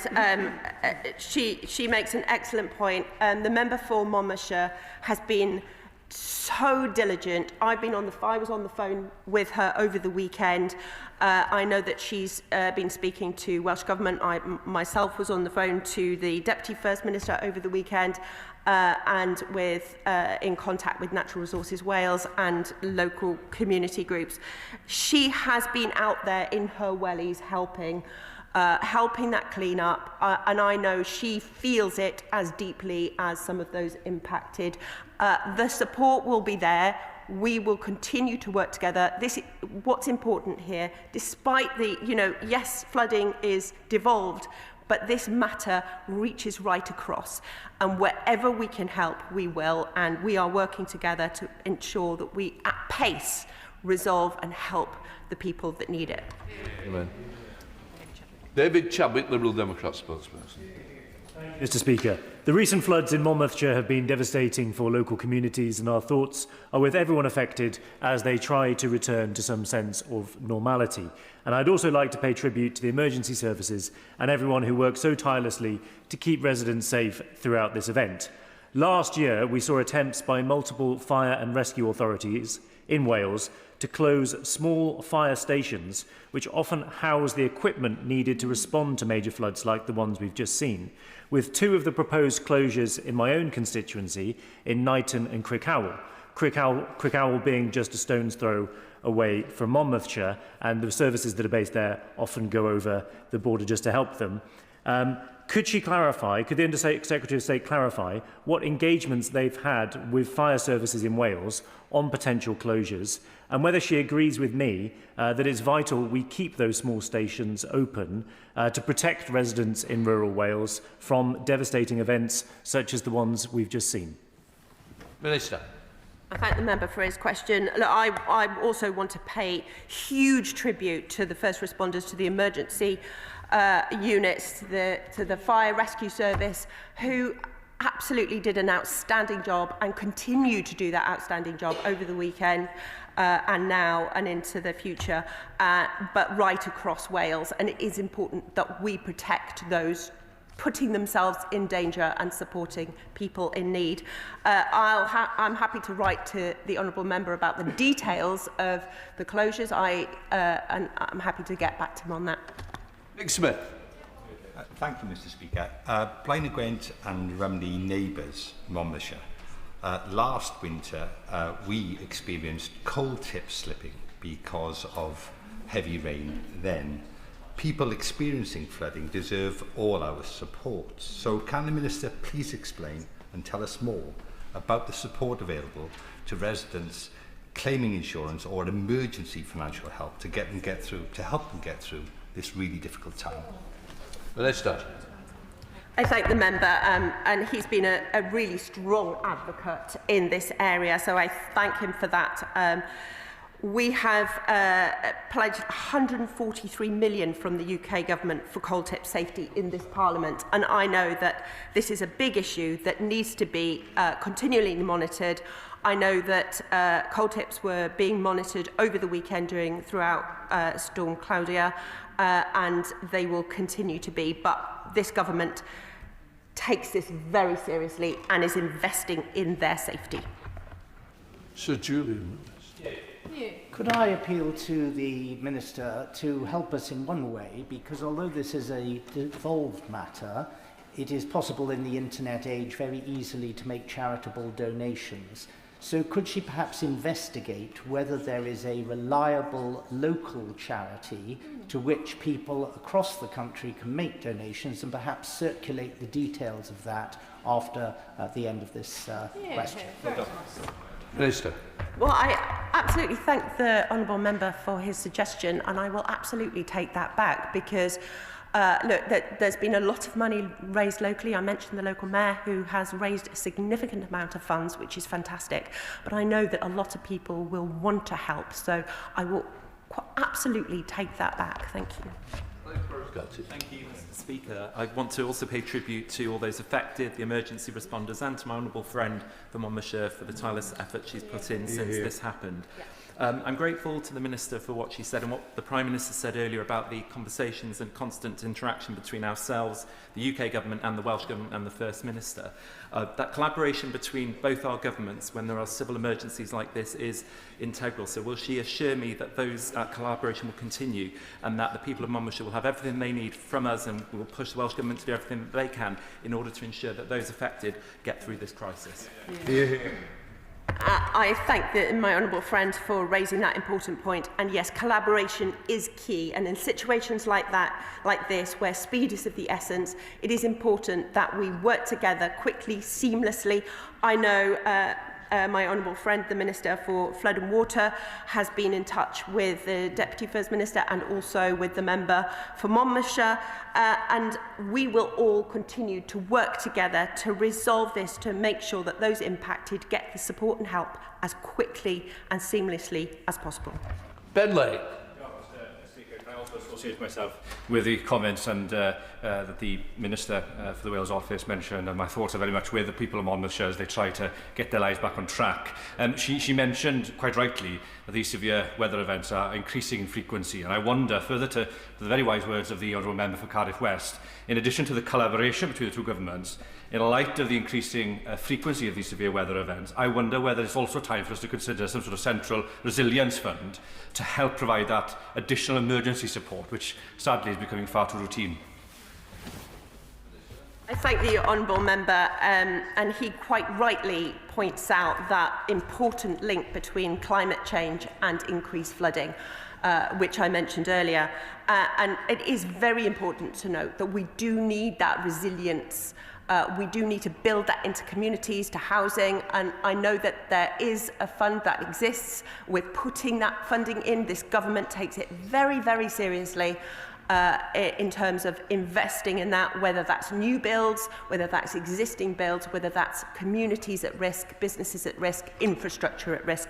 We absolutely need to ensure with changing weather patterns, increased rainfall and further flooding, we need to make sure our communities, that people across the country are safe.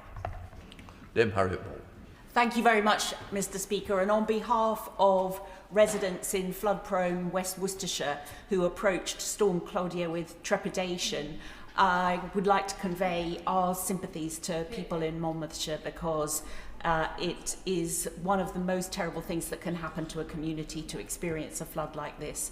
And as the Minister has the flooding minister seated beside her, could she ask her colleague to follow up with the Environment Agency? They have 2 projects they're working on in West Worcestershire, in Sevenoaks and Tenbury Wells, to improve flood resilience, and I would love it if she would give the Environment Agency a nudge to complete that work. Well, thank you to the member, and I think my colleague has heard that loudly and clearly, and we'll get back to you. Thomas. Thank you, Mr. Speaker. There are few around the country more equipped to empathise with the people of Monmouthshire than my people in Tewkesbury and North Gloucestershire. Will the Secretary of State join me in thanking the volunteers of the Severn Area Rescue Association who were called out, as they so often are this weekend? Will she also tell me when her department will respond to the Environmental Audit Committee's report into flood resilience in England? Thank you. I thank the member for raising this and for his words towards the people of Monmouthshire. And also, you know, I pay tribute to his communities. It's important that we support communities wherever they are, right across the country. This government is intent on doing that. Well, Francois. Thanks, Steve. Although I'm not a Welsh MP, I'd like to express my sympathies for what the people of Monmouthshire are going through. In 2014, when I was the Armed Forces Minister in the MOD, I spent weeks in COBRA meetings helping to coordinate military assistance with the severe flooding in the West Country, particularly on the Somerset level. So can I offer a suggestion? We all hope that this will not happen again, certainly not quickly, but if there are further named storms, has the Minister, or indeed the First Minister, considered speaking to the Ministry of Defence about military aid to the civil authorities, so-called MACA arrangements? Because we learnt in 2014 there are some specialist units like the Royal Marines or the Royal Engineers who have capabilities to offer in these circumstances that can really make a difference to local people. Is that something she and the First Minister might at least be prepared to consider? Well, I thank the honourable member for raising that. And of course, where there are critical incidents, where there are major incidents such as the flooding in Monmouthshire, we are ready to consider anything. So, and where we need that support, the collaboration is important, and that it extends to all of our departments and in every way possible. We will ensure that people, that businesses, that infrastructure is looked after, and that it can and would extend to defence if necessary. Thank you. Dr. Ellichan. Thank you, Mr. Speaker. My heart goes out to the people of Monmouthshire, which is just downriver from my own constituency of North Herefordshire. Terrible damage done. Also in South Herefordshire, places like US Harold very badly affected. We know these things are happening more frequently and more severely. It's also tragic to see the huge amount of soil that is washed off the land at times like this. Does the Minister recognise the hugely important role that farmers play in managing floodwater, building resilience to these sorts of events? And will she invest more in nature-friendly farming, river-friendly farming, to help prevent these sorts of disasters that do so much damage to people's livelihoods? Well, I thank the member for raising that point, and it is exceptionally important for those who have a duty to their land to manage that land safely and ensure, you know, this does have a devastating impact. Soil is washed away, but there are things that can be done further upstream to prevent flooding. And I know that the Welsh Government has put in place projects right across Wales to ensure that that happens. And just this morning, I was talking to Powys about some of those taking place up in Powys County Council. Thank you, Mr. Speaker. Flood Re's report earlier this year highlighted that in the face of more extreme weather, more frequent flooding, many insurers are increasing excesses and premiums, often to eye-watering levels, or withdrawing insurance support altogether. So what immediate support is the government putting in place for people who find themselves without insurance? There is an emergency initiative, financial initiative that is available. So the Welsh Government officials are working with the community groups, with the local council and with ourselves to ensure that they have access to those emergency funds. That completes the urgent question. Front bench changeover.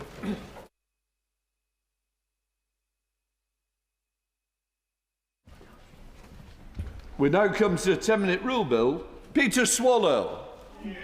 Thank you, Mr. Speaker. I beg to move that leave be given to bring in a bill to make provision about the penalties for driving without insurance, to require the Secretary of State to prepare and publish a report containing an assessment of the effectiveness of existing measures of enforcing the law on driving without insurance, and for connected purposes.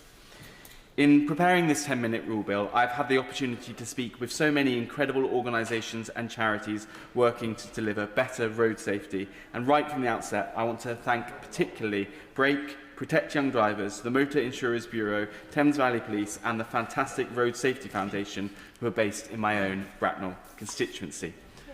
I'm delighted to be bringing forward this bill during Road Safety Week, which raises awareness about the importance of safer driving. At a time of year when dark nights come down earlier, fog and icy conditions can increase hazards. We even had snow today, and the temptation to drink and drive is heightened by the festivities. I'm proud that this government has committed to delivering a national road safety strategy. And I'm grateful for the Roads Minister for taking the time to speak with me on several occasions about the progress of developing this strategy. Remarkably, it will be the first update to national road safety in well over a decade. Where the previous government failed to act, we will, because every accident, every death on our roads is a tragedy, and too often an avoidable one. Mr Speaker, last month I published my road safety report, which captured the real concerns of Bracknell Forest residents regarding road safety in our community. I want to thank the almost 500 constituents who responded to this campaign and shared their views on everything from speeding and antisocial driving to the illegal use of off-road bikes and scooters. I'm honoured to be able to discuss this report here today to ensure that the voices of Bracknell residents are heard and acted upon, making our roads safer for drivers, pedestrians and cyclists alike. Vitally, I've shared a copy of my report with the Roads Minister so that Bracknell Forest's voice can be heard at the heart of the upcoming National Road Safety Strategy. The findings of this report revealed a critical level of concern among residents and calls for tougher action on antisocial driving. The overwhelming issue which residents felt affected road safety was speeding, followed by off-road bikes and e-scooters. Almost 80% of residents either agreed strongly or just agreed that people drive too quickly down residential roads in Bracknell Forest, with similar figures for speeding on main roads. To tackle this, residents agreed there should be more speed cameras and community speed watch initiatives, and called for more appropriate speed limits, speed bumps and more visible police patrols, with police providing more information to local patrols so that residents can see how their concerns are being addressed. The report identifies a clear public mandate for decisive intervention on road safety, prioritising enforcement and infrastructure upgrades. Concerns were also raised about overly bright car headlights, and I'm delighted that the government has already listened on this point and announced further research will be conducted into headlight glare. Residents also supported more action around schools, where there were particular concerns that an accident was simply waiting to happen. I heard about the challenges caused by pick-up and drop-off time, the need for more safe crossing points, and the widespread support for the implementation of school streets. Mr Speaker, I'm pleased that I've been able to share this directly with the local council and offer them my full support as they work to address road safety around schools. And residents also raised concerns about potholes, which can cause damage to vehicles and lead to unsafe driving as motorists do their best to swerve around them. That's why I backed the government's £3.3 million investment into Bracknell Forest roads this year, with Bracknell Forest Council committing an extra £5 million over 4 years to pothole repair and other road maintenance. When we're designing road safety initiatives, and indeed roads themselves, it's vital that we listen to experts, which is why I want to highlight the work of the fantastic organisation based in Bracknell, the Road Safety Foundation. When I met with the Road Safety Foundation, they emphasised to me how important it was that speed limits reflect the purpose of roads and the vulnerability of those users that they support. By mapping the risk on major roads across the UK, the Road Safety Foundation plays an essential role in driving road safety improvements and ultimately saving lives. Mr Speaker, let me now turn to the subject at hand, uninsured drivers. Sadly, uninsured driving is all too common. Every 20 minutes, someone is the victim of an uninsured or hit-and-run driver. Every 4 minutes, an uninsured vehicle is seized. And every year, uninsured drivers cost the UK economy £1 billion. A crackdown on uninsured drivers on our roads is essential to improving road safety, as data has shown that those who drive uninsured are often disproportionately involved in road accidents and also more likely to commit offences which put others at risk, such as hit-and-run incidents, speeding and driving under the influence. The economic cost of uninsured driving, which includes compensation for victims, emergency services and medical costs and loss of productivity, is significant. This is a question of fairness. We cannot allow the costs of those who flout the law to be shouldered by honest drivers who are paying hiked premium fees to cover this. Mr Speaker, I want you to imagine for a second that you were involved in a car accident. Imagine an inconsiderate driver has been going too fast or not paying attention to the road and has crashed into you. You're standing there on the roadside, perhaps injured, your car a write-off. You're feeling incredibly shaken, as anyone would be. But thank goodness you have insurance.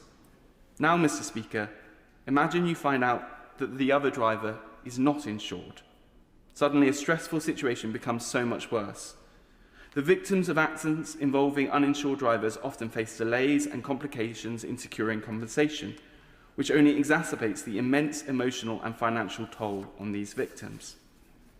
I recently met with the Motor Insurers Bureau to hear about Operation Drive Insured, a week-long UK campaign with the National Police Chiefs Council that saw police forces increase their operational activity in tackling uninsured driving. This involved identifying and removing uninsured vehicles from the road, as well as an excellent public awareness campaign. During our conversation, the MIB highlighted the need for a real-time database of all uninsured drivers, which would make it easier for police to catch those driving uninsured. At the moment, it's far too easy for criminals to take out fake insurance under assumed names and present that to police on the roadside because insurers don't update the National Insurance Database in real time. Insurers also don't always carry out checks to verify insurers' identities and ensure they have not been disqualified from driving. Mr. Speaker, I've even heard how some uninsured drivers are now using AI to create fake policies when pulled over by the police, making it more difficult for police to clamp down on uninsured driving in real time as they struggle to instantly verify the legitimacy of these documents on the roadside. Those forging or deliberately fabricating such documents through AI or any other means are putting other road users at risk and must face tough sanctions. The Motor Insurers Bureau estimates that there are 1 million uninsured drivers on our roads, a figure which suggests that existing penalties are not providing a serious enough disincentive. A fixed penalty notice for owning a car without insurance starts at just £100, which rises to £300 and 6 points on your licence if you're caught actually driving it. Police also have the power to seize and crush the vehicle. But given the serious consequences that can result from driving uninsured, Mr. Speaker, my view is that these penalties should be increased. Cracking down on the number of uninsured drivers will also help to tackle high insurance premiums, because claims made against uninsured drivers are made through the MIB and ultimately paid for through mandatory annual contributions from all UK motor insurers. If we can reduce the number of those driving uninsured, we can reduce costs for the vast majority of drivers who do the right thing and insure their vehicles. Insurance premiums rose on average by 21% between 2022 and 2024, before falling by around £50 this year. So can I welcome the action the government has taken through the Motor Insurance Task Force to tackle the high cost of driving for the honest many?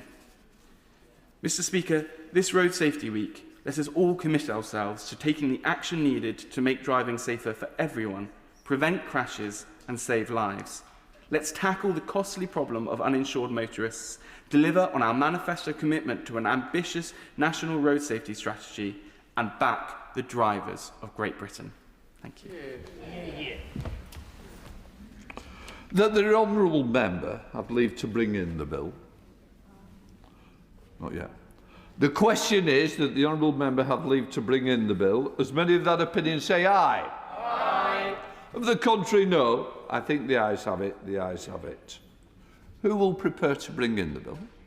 Sarah Russell, Chris Vince, Rachel Taylor, Josh Newbury, Kat Eccles and myself, Mr. Speaker. Excellent.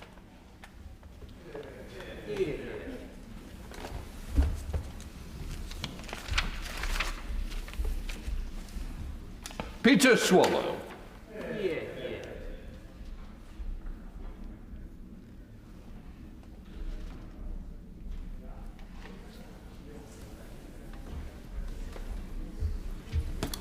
Driving without insurance, penalties and enforcement bill.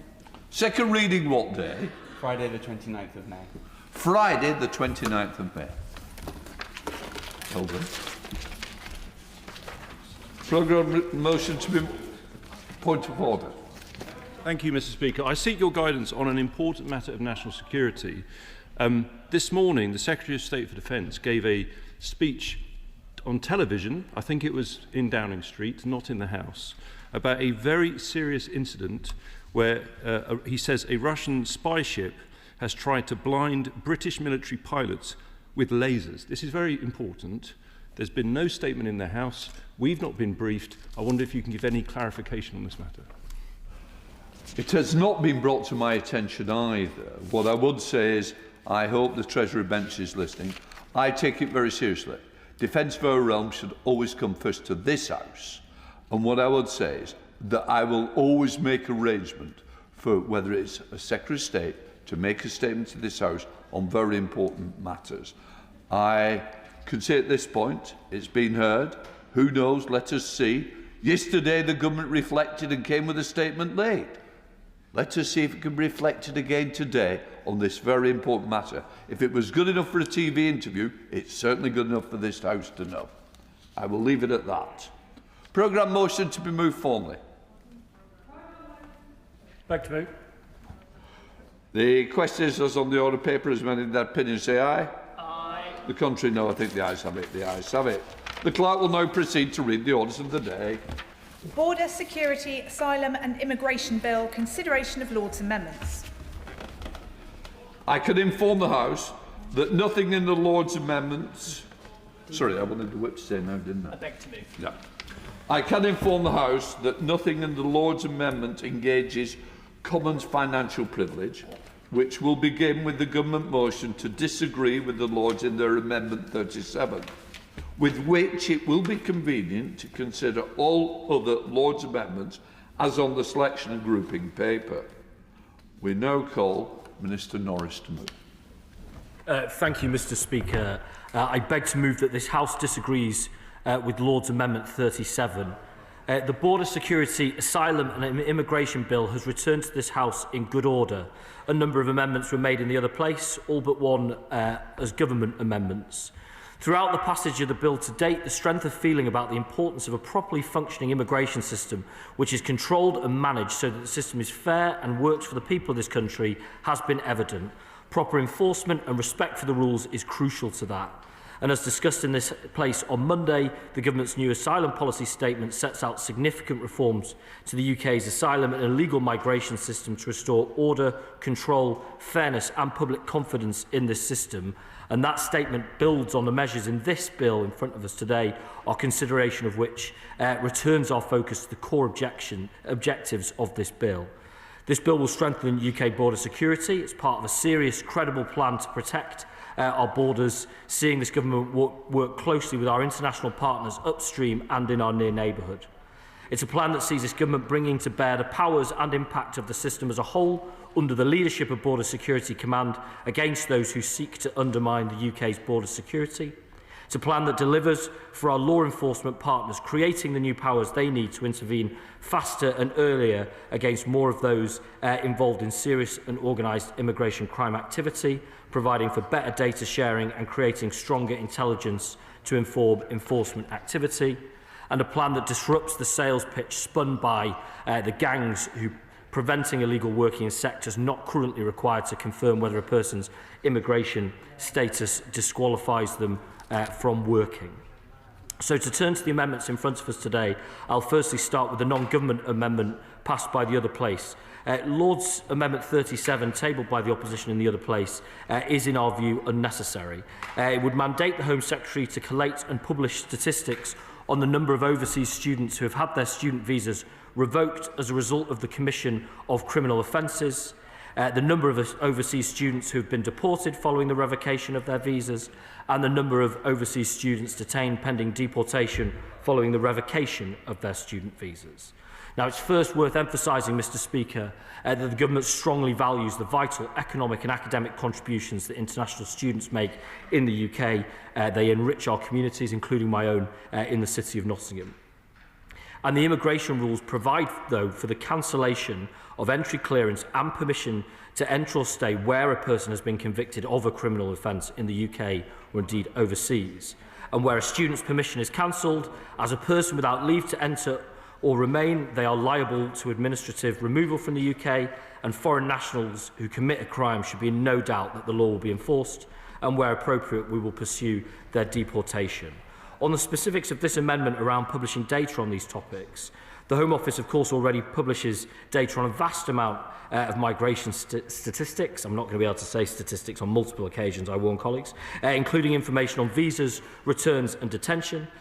So the official statistics published by the Home Office are kept under review in line with the Code of Practice for Statistics, taking into account a number of factors, including user needs, the resources required to compile those numbers, as well as the quality and availability of data. And this ensures we balance the production of high-quality statistics against the need for new ones to support the public understanding on migration. However, I want to be very clear from this dispatch box that we recognise there is heightened interest from parliamentarians, from the media, from members of the public in learning more about the number and type of criminal offences committed by foreign nationals in the UK, and about what happens when foreign national offenders, what happens to them after they've been convicted and after they've perhaps completed their sentences.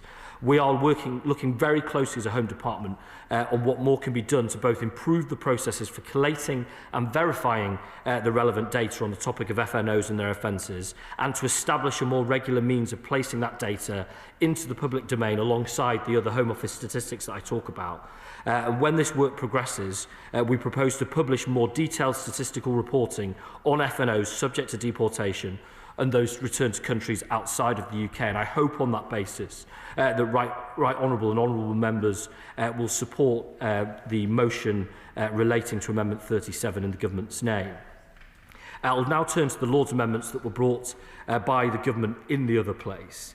And our first set of amendments further strengthens and expands the powers and offences that target organised immigration crime groups. The most significant of these is Lord's Amendment 7, which introduces a new offence that criminalises the creation or publication of material relating to unlawful immigration services online on internet services, including social media and messaging platforms. Such material will be considered criminal where the person knows or suspects that the material will be published on an internet service and has the purpose or will have the effect of promoting unlawful immigration services. And the policy objective, I hope, is clear for colleagues, but it is crucial. That's to tackle the facilitation of organised crime online and to ensure that law enforcement has those appropriate tools to break down organised crime groups' exploitation of the online environment, including social media. Lord's Amendments 8, 9, 12, 13, 14 and 15 work alongside this new offence, providing intermediary liability protections for internet service providers, meaning they're not impacted by this offence, and the actions of those being targeted in this offence, namely the individuals who are promoting those unlawful services, that is the target for the offence. The offence will have an extraterritorial effect and therefore may be applied to online material created or published anywhere in the world and by a person or body of any nationality. Looking next at amendments to our core immigration crime offences that were set out in clauses 13 and 14 of the bill, which concerns the supply and handling of articles used in immigration crime, Lord's Amendments 1, 2, 3, 4, 10 and 11 enable us to disrupt the actions of not only those who commit offences directly, but of those who facilitate them through the provisions of tools, materials or services. And this is to send a clear and unequivocal message, Mr. Speaker. Those who enable immigration crime, I'll give way in a second, whether through direct action or indirect facilitation, will face consequences. I'll give way.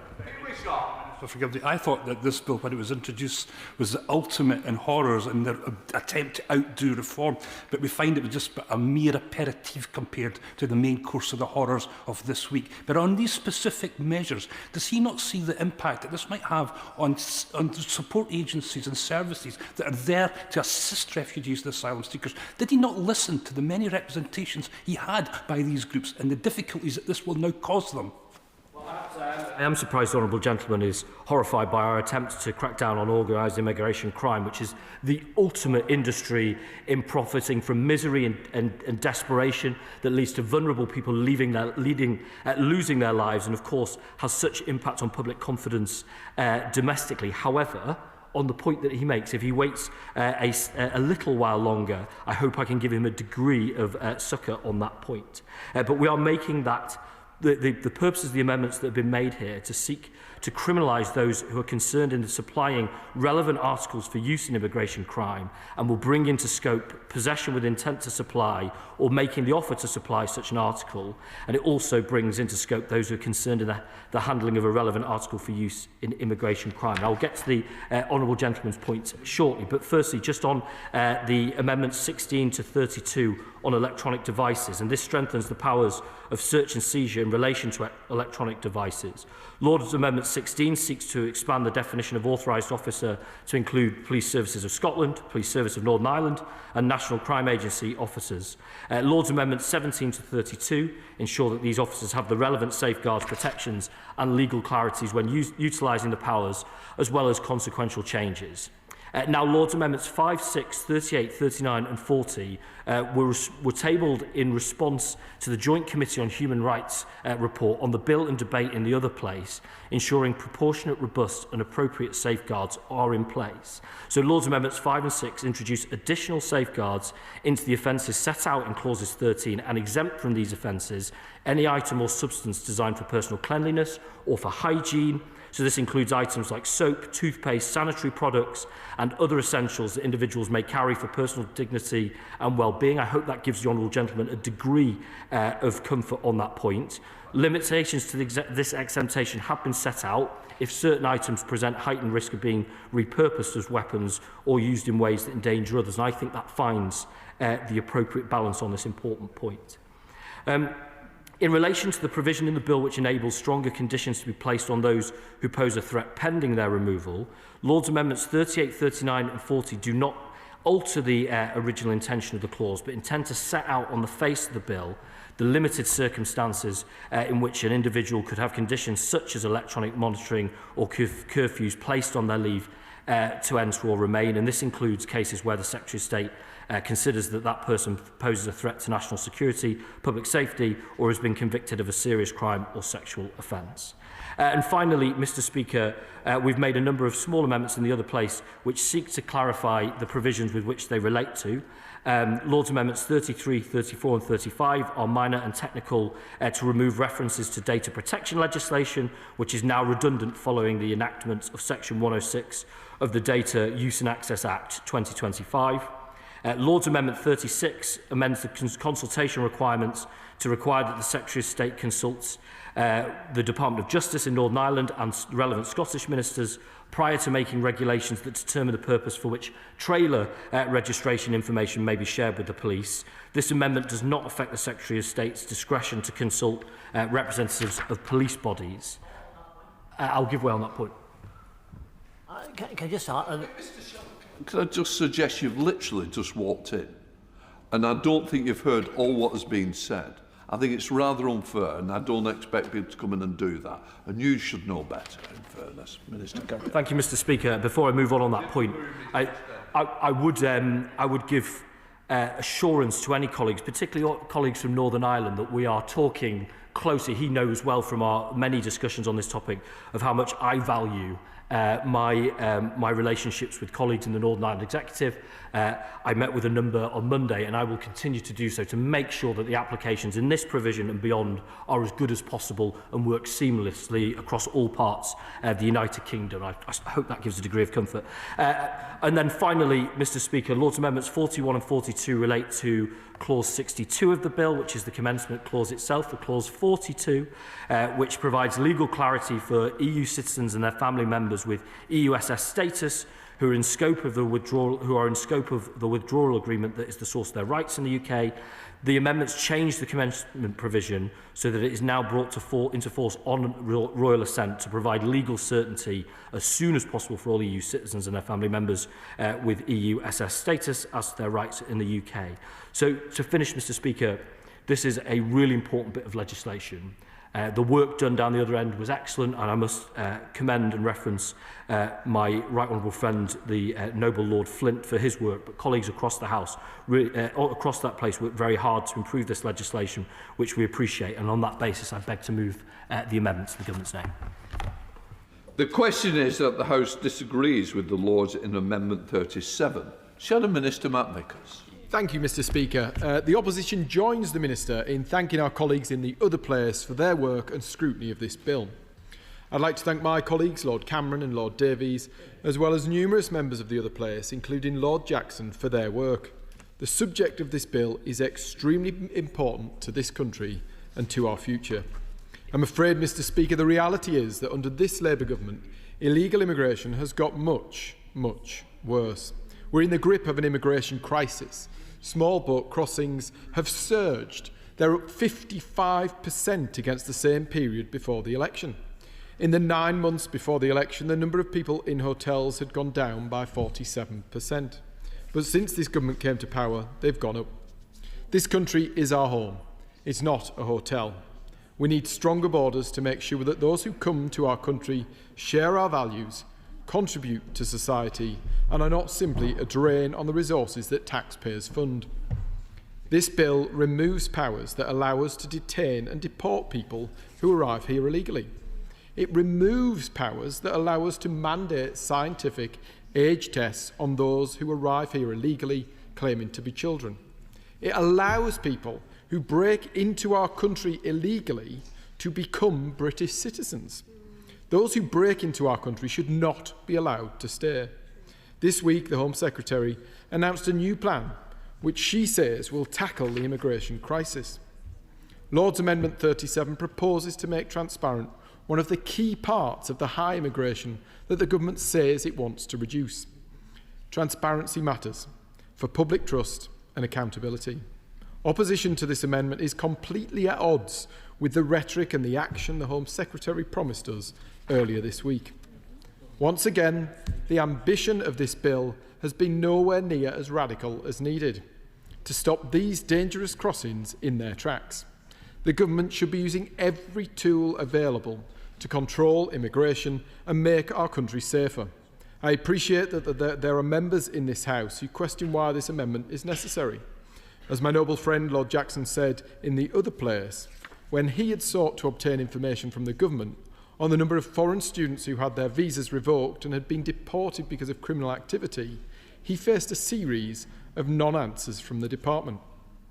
The minister representing the government during the report stage of the debate acknowledged that without proper information on this and a number of other matters, it's very difficult to have an informed public debate. We must do what we can to mandate a wider array of information to be published. If the government already have this data, then the natural question is, why not publish it? I should also stress that this amendment is not aimed at the vast majority of those individuals who study hard in the UK and contribute to society, but the minority who abuse that privilege. Without this data, how can the public have trust? How can we have a proper debate about the issue of foreign criminals in our country?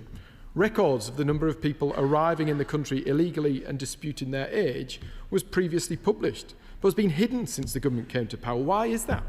This week, the government looked like it was beginning to make a start on overhauling our asylum system. The current situation is not tenable. But as is always the case, they're bold on rhetoric and weak on action. Whether it's on economic growth, policing, energy, or here today on asylum, they say one thing and their actions achieve the exact opposite. The Conservative Party will not stand in the way of amendments which give transparency to the public and give greater powers to ministers to tackle the issue of illegal immigration head-on. I say to the Minister, he needs all the powers he can get to tackle our broken immigration system. That's why the Conservative Party will vote against this motion today.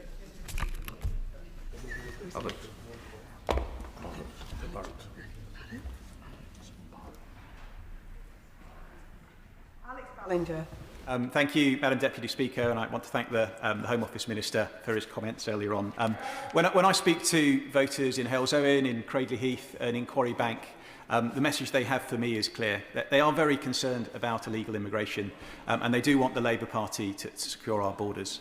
And of course this was in our manifesto commitment because there is nothing progressive about allowing smuggling gangs to take people across Europe and to see children drowning in the Channel. So I welcome this bill and I welcome the Home Secretary's tough measures that she announced on Monday. But I did want to talk in particular to the Lord's Amendments 7 and 9 and 12 to 15 that we're talking about today.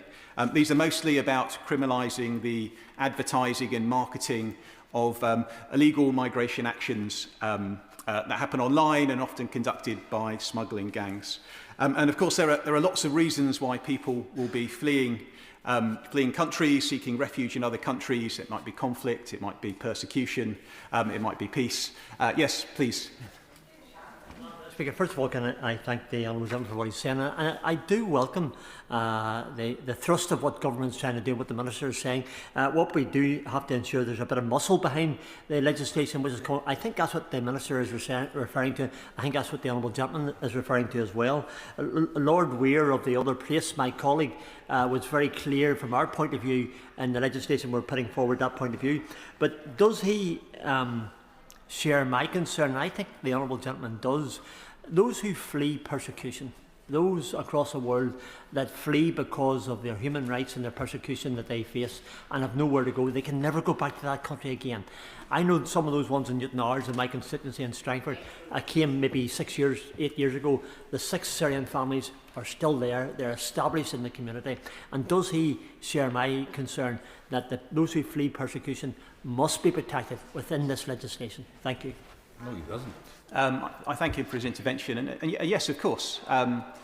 We are a compassionate country. We are a place of refuge for many people that are fleeing persecution and other issues. And I think everything that the government has announced this week, and indeed in the bill that we're talking about today, allows us to be compassionate, but allows us to be tough on those smuggling gangs that are trying to take people into this country on very dangerous journeys, on routes that are in no way compassionate at all.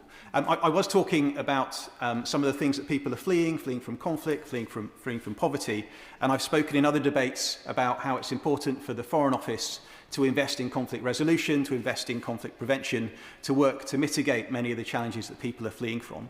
But that does not excuse the smuggling gangs that are operating for profit, does not excuse these organisations that are marketing these dangerous journeys, often on Facebook, on Instagram, on WhatsApp or Telegram, to sell a service which essentially smuggles people not just to safety, but smuggles them across continents on very dangerous journeys. And I was very pleased to see Amendment 8, which does talk about cracking down on the online marketing and the online advertising of these smuggling gangs. So I'm very pleased to see that we have some tough new criminal measures that we can use against them. And I do understand the need for that liability to not be placed on the platform providers, but I would be interested if the Minister could say a little bit about how we're going to work with those platforms if we do see illegal crimes being advertised, smuggling gangs advertising routes, selling illegal work opportunities and the like, to ensure that this legislation is effective.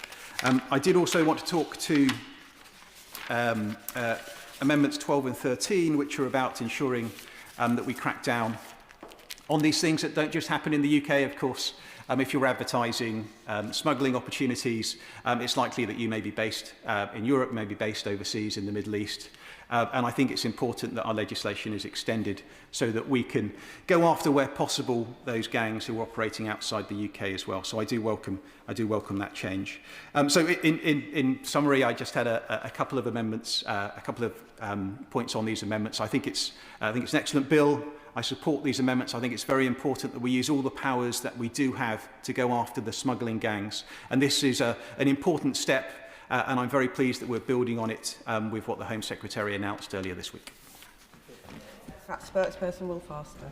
Thank you, Madam Deputy Speaker. The Liberal Democrats and I want to stop small, dangerous small boat crossings. We want to stop the smuggling gangs and bring them to justice. The former Conservative government failed to do either.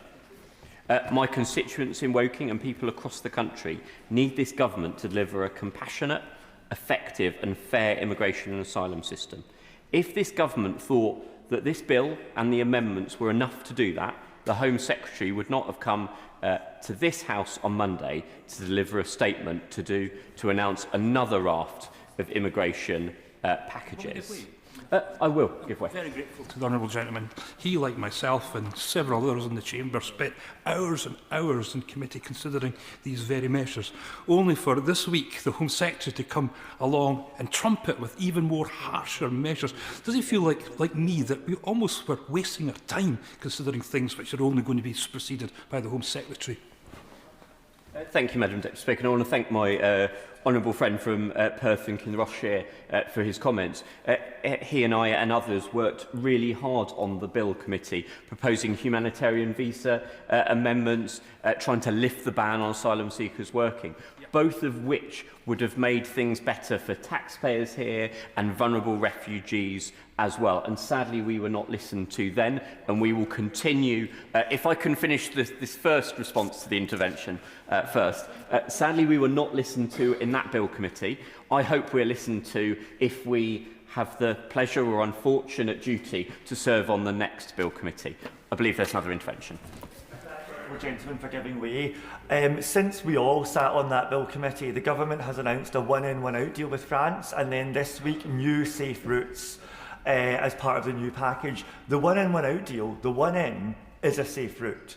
And the new safe and other safe routes were announced by the Home Secretary this week. So will the honourable gentleman welcome the government's reform to fixing the immigration system, given that's what he's been calling for?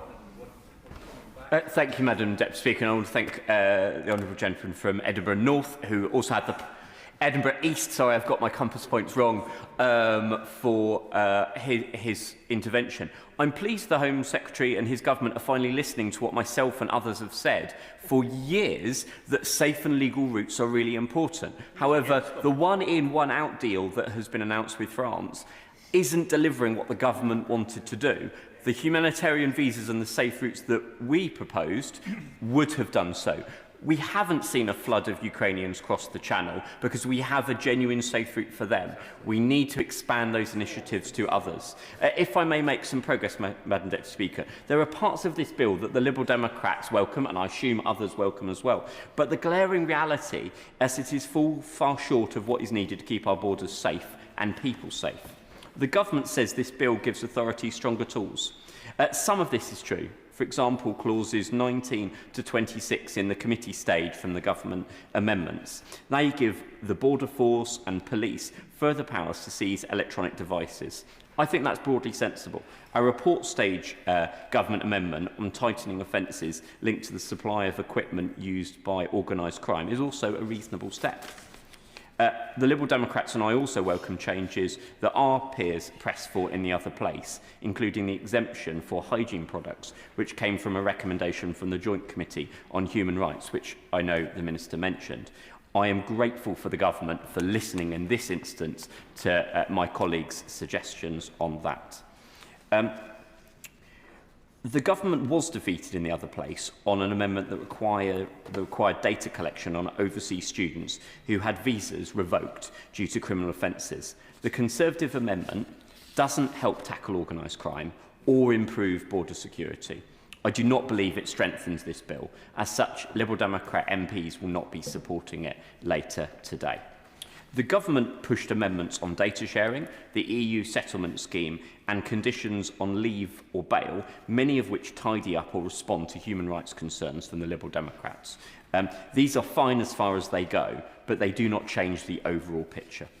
In summary, Madam Deputy Speaker, if the government truly wants to stop small boat crossings, it must work more closely with our European partners. Tough talk at home will not achieve what cooperation abroad can. But this bill and the tabled amendments will not tackle the huge asylum backlog or reduce the hotel bills that this government inherited from the Conservatives. Unless the government supports what we are calling for, this bill will not deliver the safe borders and fairer system that the public expect, and they will remember this at the ballot box. Too late. Alex Ballinger. Chris Murray. Thank you, Madam Deputy Speaker, and I draw the House's attention to my register of interest in the office and the support my office receives from RAMP. It's good to see us making progress on this really important bill, which is utterly essential to what the government is trying to achieve in reforming asylum. Nobody can argue that the asylum system in Britain does not need reform. That is because public trust has been draining from it because of the growth in illegal crossings and the growth in asylum hotels, but also because we have a situation where asylum seekers drown in the Channel because of this vile trade. Only last month, a 1-month-old baby drowned off the British coast. That is unacceptable. And if that amount of children, 14 died last year, if that amount of children were dying in any other circumstances, people would be calling on the government to go hell for leather, do everything it takes to tackle it. We must do the same when these children are asylum seekers. I want to raise a couple of points in relation to amendments, specifically the government amendment number 8, which I strongly welcome. The thing about asylum crossings in the Channel is they are driven by two factors. One is supply, one is demand. Demand is the causes of asylum: war, climate change, conflict, repression. The other side of it is supply, small boats, gangs who will facilitate the crossing, the ability to get over the Channel, the networks upstream funneling them to Calais. And a big part of that is the social media enterprise. Over 10 years ago, I was the Justice and Home Affairs attaché in Paris working on Channel crossings. That was in lorries at the time. We were able to clamp down on that. But the fundamental difference between now and over 10 years ago is the existence of social media. There is an incredibly sophisticated network of human traffickers, incredibly well financed by the costs they put on migrants and organised crime, who use social media, exploit migrants and put them in these boats. The government amendment, which I strongly support, is really important in criminalising this facilitation and advertisement of illegal immigration. My question for the Home Office would be, are they, as well as putting in place the legislation, properly stepping up their capabilities within the Home Office and their engagement with private sector and social media firms to ensure that it actually has the impact on reality? Because it will change the calculus of asylum seekers on their path to the UK if they can be given proper information and not misleading information by traffickers. On the opposition's amendment on data collection and international students, I absolutely believe that migration and public data on migration is incredibly important. The public want to see control of the immigration system. Transparency of the immigration system is central to that, and data is a key piece of that. However, I would argue that this amendment is not the way to go about getting proper data for the migration system and getting proper scrutiny of the migration system. That is partly because amendments on primary legislation will lead to selective publication, partial publication, mandated publication of data that is highly controversial and can be selectively and partially used by people on all sides of the migration debate to make their specific point. Far better to have official sources of public data on migration published in bulk, which we do currently have in Home Office statistics and ONS statistics, and also to support the organisations like the Migration Observatory and other think tanks properly scrutinising that data to equip us in this House and, more importantly, in the public and in the media to analyse the immigration system and see what interventions in policy are having desired effects. Finally, I want to just touch on the point raised by the Honourable Member for Perth and Kinrossshire, I think I've got that right, on the distinction between working with asylum charities and organisations that work with asylum seekers versus those who seek to facilitate the illegal entry, the organised criminal gangs. It is an important distinction. We do not want to make it harder to work for those supporting asylum seekers who often are very vulnerable people. And I have spent years, I was the chair of the Refugee Survival Trust, I've worked in local government on support for migrants and refugees. It is important we make that happen. But the point is, this criminalises the exploitation component of it. It does not, like we heard from the Minister's response, affect the work of migration organisations helping migrants themselves. So just in conclusion, Madam Deputy Speaker, it's really good to see this bill strengthened by further amendment from the government. It is really good to see that this bill will soon be becoming legislation. We need to get it on the statute book as soon as possible, and we need to see the Home Office operationalising the measures within it so we can actually start tackling this vile trade in human beings. Yeah. Minister to wind up. Thank you, Madam Deputy Speaker. With the leave of the House, I'm grateful to all the honourable members for their contributions and to those who've touched this legislation at all its previous stages. I just want to address some of the points that have been made today. My honourable friend, the member for Hales-Owen, made some important points around online advertising and the responsibilities falling not here on the providers, but rather those who are sending those messages or putting those advertisements out. And we think that is the current gap in provisions that we need to fill. But providers have a really important responsibility too. There are, of course, provisions of the Online Safety Act that relate to that work. But I want to assure him and my honourable friend from Redinburgh East and Musselburgh referenced this as well, that we talk to providers and will continue to engage with them to make sure that their platforms are not being used for what is the ultimate trade in human misery. I share totally his points about conflict resolution. That's very much Britain's place in the world. We talk about upstream working. That's the ultimate upstream working, as British Aid does as well with regards to tackling the famine, ensuring tackling disease and education, particularly for women and girls, which we know can be transformative around the world. And again, I totally agree with the point that he mentions about our work overseas, which was always also talked about by the Lib Dem spokesperson as well. That work is crucial. That international cooperation is crucial. And I want to assure colleagues that that is something that we're doing day in, day out. As I always say, we had the pleasure of hosting the Berlin process in recent weeks. And as I said to all of my counterparts, as they also agreed, we are dealing with these shared challenges. The organised immigration crime networks that we're talking about today and addressed in this legislation are by their definition sophisticated and global, and we're engaging with them in different ways. So we have to make sure that that's as good a coordinated approach as possible.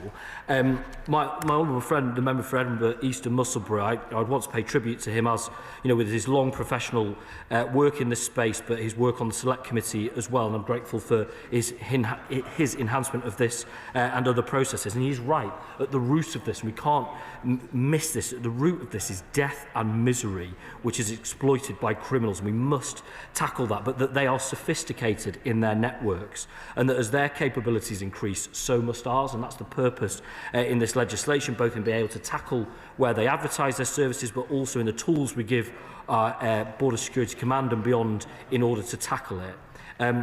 And I share totally his point on the value of data in its collective rather than any one strand. And I'll just address that in my formal response to the opposition spokesperson. I mean, the Lib Dem spokesperson, I thought it was slightly unfair, which is not in the honourable gentleman's nature. I thought it was slightly unfair in his characterisation of Monday. Because the reality is everything we talked about on Monday builds on what we're putting in place in this legislation. It's all, entirely part of the same approach to tackling organised crime, as my honourable friend, to tackling both supply and demand challenges in this area.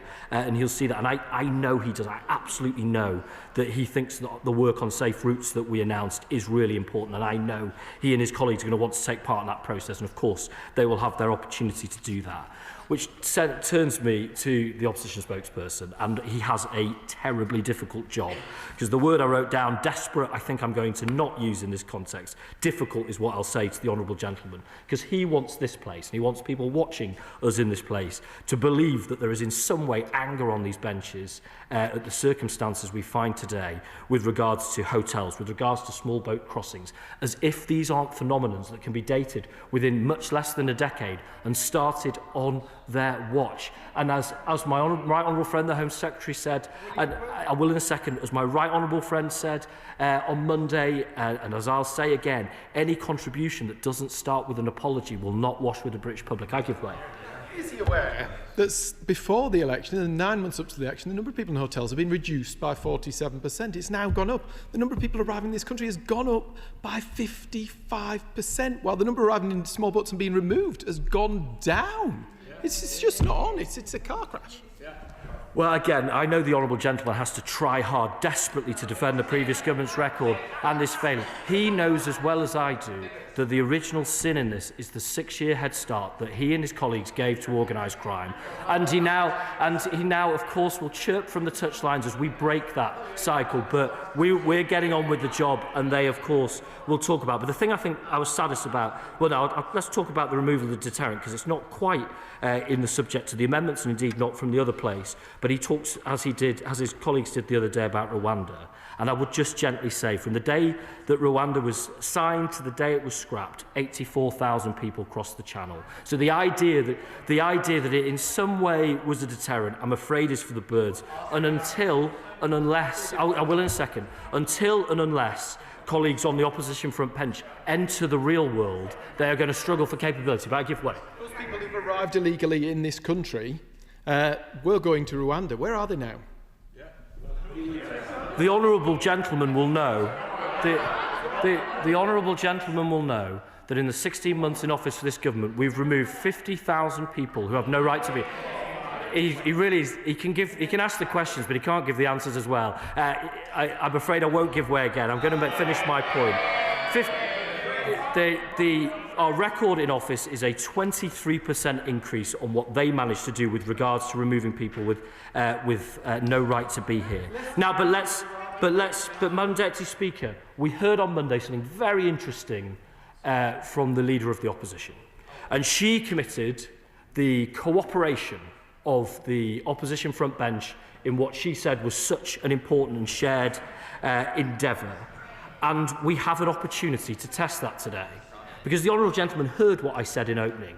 He heard what I said about the belief I have, as he said in his contribution, in transparency in this area and in building public confidence through transparency in statistics. He really does have to let me finish my point before I give way. That he heard our commitment to that. He heard the work that's going underway, which I hope he would take in good faith from me, having known each other for as long as we have done, that we do have that commitment to publishing stats that really mean that people know what's going on here. So he doesn't really need to support the amendment on that basis, but let him make a case. People out there are really deeply concerned about people arriving in this country, claiming to be children, arriving illegally, claiming to be children, the impact that can have on our education and care settings. This bill removes our ability to scientifically age verify some of these people, but more than that, since this government came to office, it stopped publishing the data. What has it got to hide? Why won't it publish the data on age disputes on arrival? I'm afraid, Madam Deputy Speaker, here we are.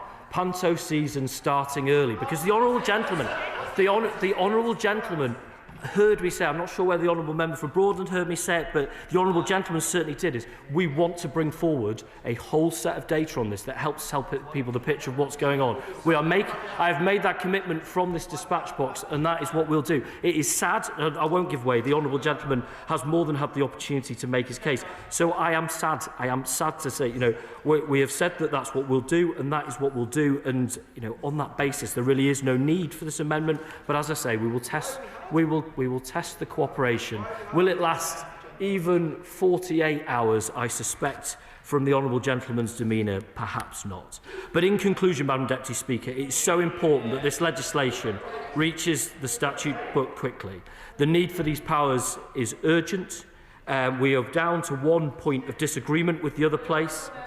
I will in a second. This bill is central to the government's actions to strengthen border security. It includes new transformative measures on delivering on our manifesto commitment to identify, to intercept, to disrupt, to prevent serious and organised crime through new criminal offences, through expanded data sharing capabilities and improved intelligence. It will disrupt organised crime groups' business models and reduce unlawful migration to the UK. I'll give way.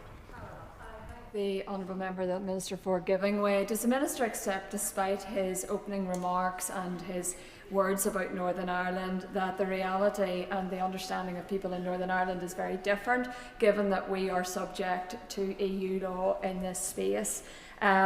People in Northern Ireland, this is a very real issue for them. They want zero tolerance for illegal entry. They want fast removal of those who are blocking up our public service. We're already stretched to capacity. So will he go further and have this UK Parliament legislate sovereignly for Northern Ireland and protect our borders in Northern Ireland? very grateful for the honourable lady's question. She may have heard me say before that it is not in anyone's interests, whether anywhere in the UK, for the work of establishing order and control at the border, at the southern border of the United Kingdom, creating displacement challenges with regards to the common travel area. That's something we're very, very concerned about, something that I talk to colleagues across the UK and beyond about, of course, something that we've had very successful interventions on with regards to Operation Combi. On her second question with regards to future legislation, she will have heard what the Home Secretary had to say the other day. There will be plenty of opportunities within that to have those conversations, but our resolution is to make sure that we've got a system that establishes order and control, and that is what this legislation is in service of, and that is what the work that was set out on Monday was set in service of. I'll happily give way. I thank the Minister for giving way. Could he talk more about the data that we already have and how we're tracking the number of refugees more properly already, so that the Amendment 37 is not appropriate? As I said in my opening, it is right that we take our time to develop the right package of data so we can publish it, so that the Honourable Member for Hamble Valley and I can sit down and discuss it in its great details. And as always, the Honourable Member for Hamble Valley wants it now, but as I suspect he is learning, opposition does not always work on a now timeline, but they may well have some time to find that out. I'll very happily give way on that point. Thank you, Madam Deputy Speaker. Does the Minister agree with me that actually we have a very strong ecosystem of data on migration in this country? So, for example, the Home Office publishes enormous amounts of data every year, every quarter actually. We have the ONS that does a lot of data. We actually have the Independent Chief Inspector of Borders of Immigration who publishes and analyses lots of data that he collects in the new occupant of that role, that he collects in his role. And actually we have an ecosystem of think tanks, research organisations and universities, for example the Institute of Observatory of Migration at Oxford University does amazing work in this space. The challenge is not that we don't have data available, the challenge is people interpret it selectively for their own purposes on immigration. Always the challenge, because we live in a world of mis and of disinformation. I'm sad to say, occasionally bad faith. However, my antidote to that is the same as the honourable gentleman's, which is that better transparency is the best way to see our way through that. He is exactly right that we do already publish a vast amount, including on visas, returns and detention. He's exactly right that we keep this under review in line with the Code of Practice for Statistics. But I say gently to opposition colleagues, we have made the commitment, and many of the colleagues didn't see my opening, so maybe it does bear repeating. We understand the heightened interest in this area from parliamentarians, from the media, from members of the public. I'll give way in a second, about the number and type of criminal offences committed by foreign nationals and about what happens to them. It is in everyone's interest for that to be known. It is also in everybody's interest for that data set to be as good as possible. I'll give way one final time. People out there are really concerned about 30-year-olds trying to get into classrooms with 13-year-olds. They want to know how often it's being tried. Why has the Home Office, this government, stopped publishing the data around age verification?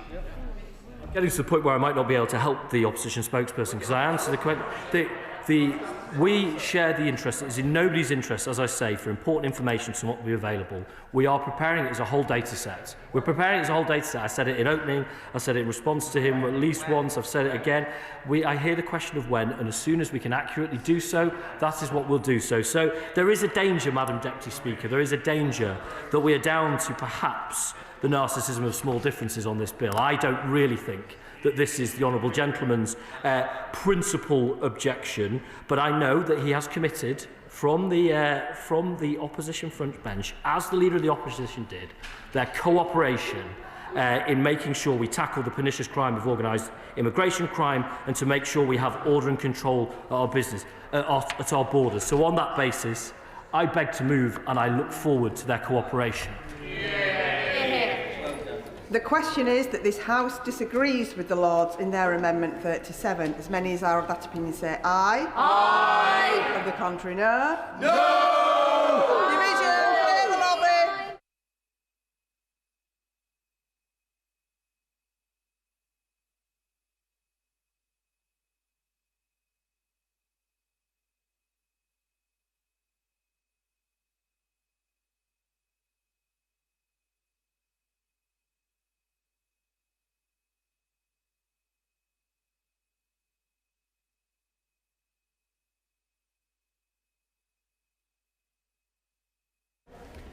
The question is, as on the order paper, as many as are of that opinion say aye. Aye. Of the contrary, no. No. Tellers for the ayes, Nezel Calixcan, Stephen Morgan. Tellers for the noes, Jerome Mayhew, David Simmons.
Order, order. The ayes to the right, 326. The noes to the left, 92.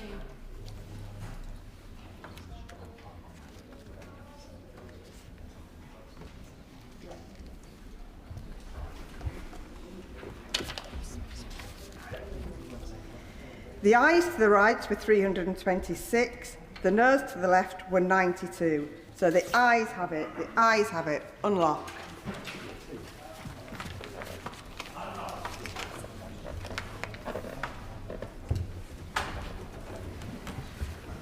With the leave of the House, I call the Minister to move that this House agrees with the Lords in their amendments 1 to 36 and 38 to 42.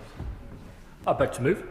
The question is that this House agrees with the Lords in their amendments 1 to 36 and 38 to 42. As many as are of that opinion say aye. Aye. Of the contrary, no. I think the ayes have it. The ayes have it. Minister to move that a committee be appointed to draw out reasons. I beg to move that a committee be appointed to draw up a reason to be assigned to the Lords for disagreeing with our Amendment 37. That the committee, Alex Norris, Steve Morgan, Sarah Coombs, Jonathan Brash, Chris Murray, Matt Vickers and Clive Jones be members of the committee, that Alex Norris be chair of the committee, that 3 be the quorum of the committee, that the committee do withdraw immediately.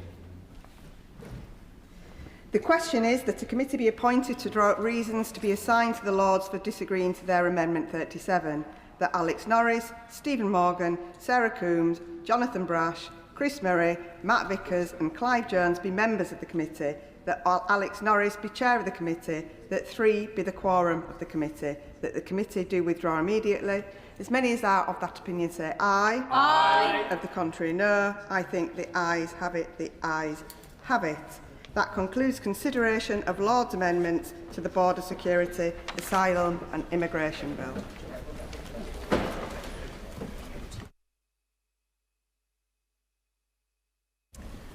Property, Digital Assets, etc. Bill, Lords, Committee. No. Order.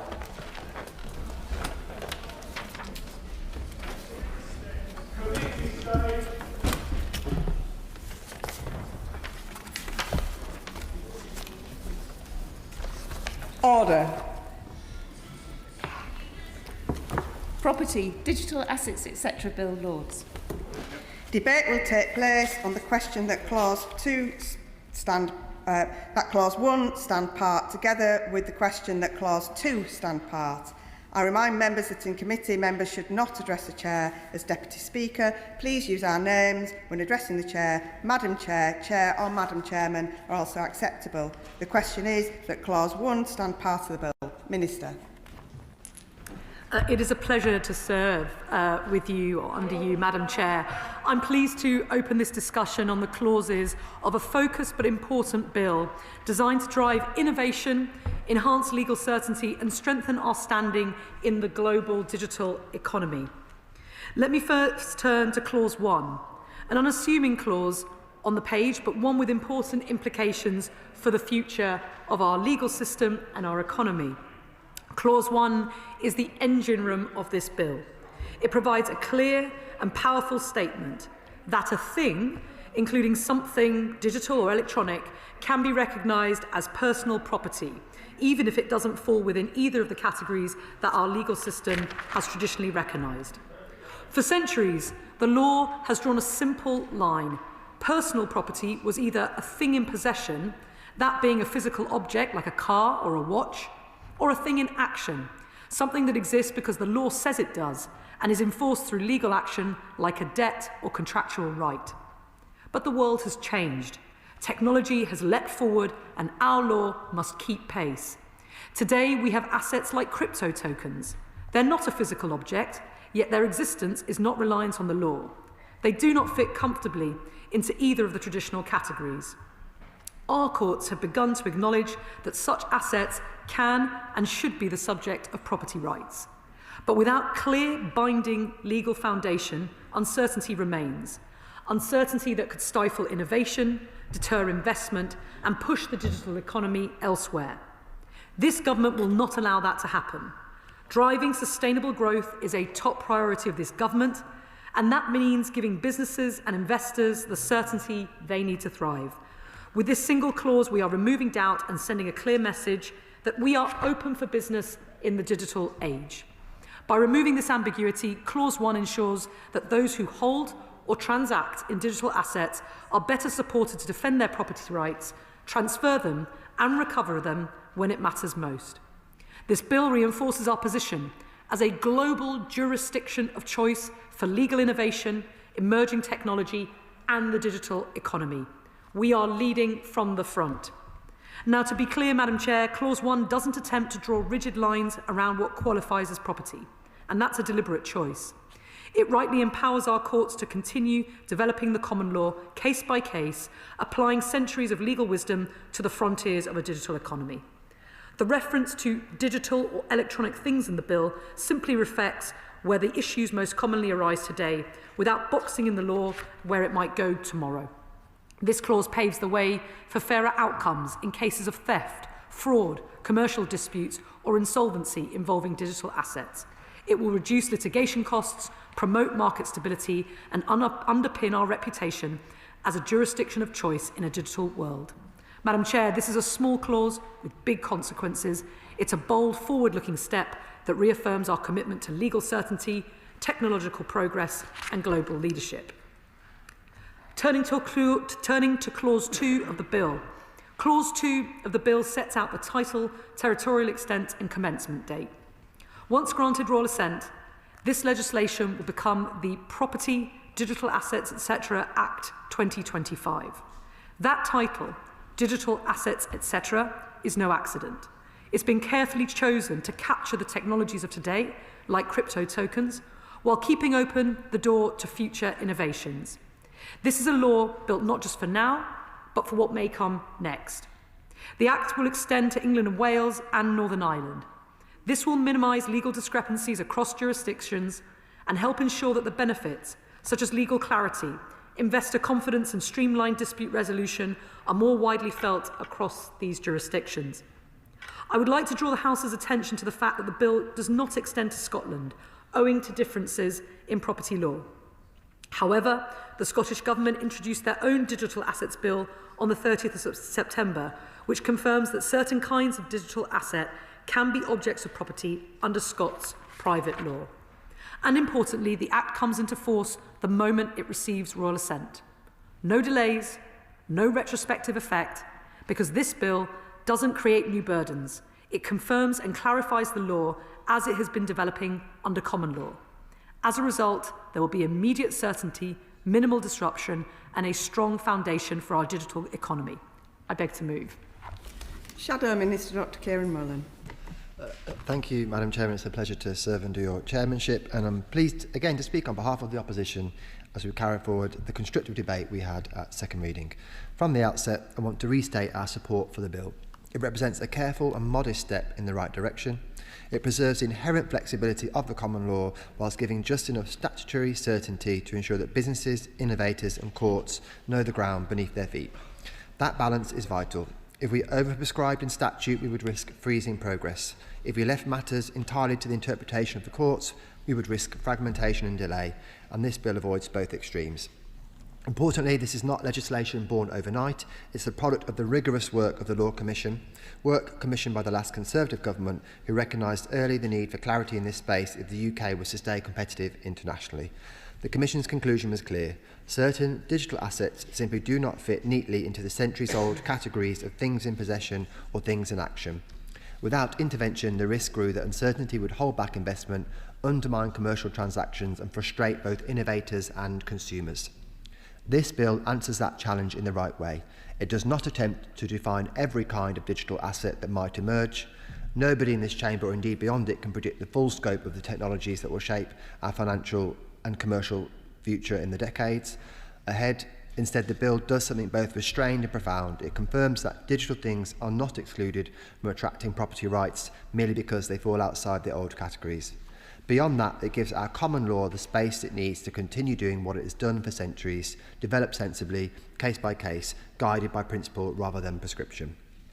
That is not to say that the state has been inactive in related causes. Since 2023, crypto asset promotion has been subject to FCA rules. The Money Laundering Act has been amended for the new cryptocurrency class, and the government have consulted on bringing crypto trading platforms and custody services within the broader perimeter of financial regulation.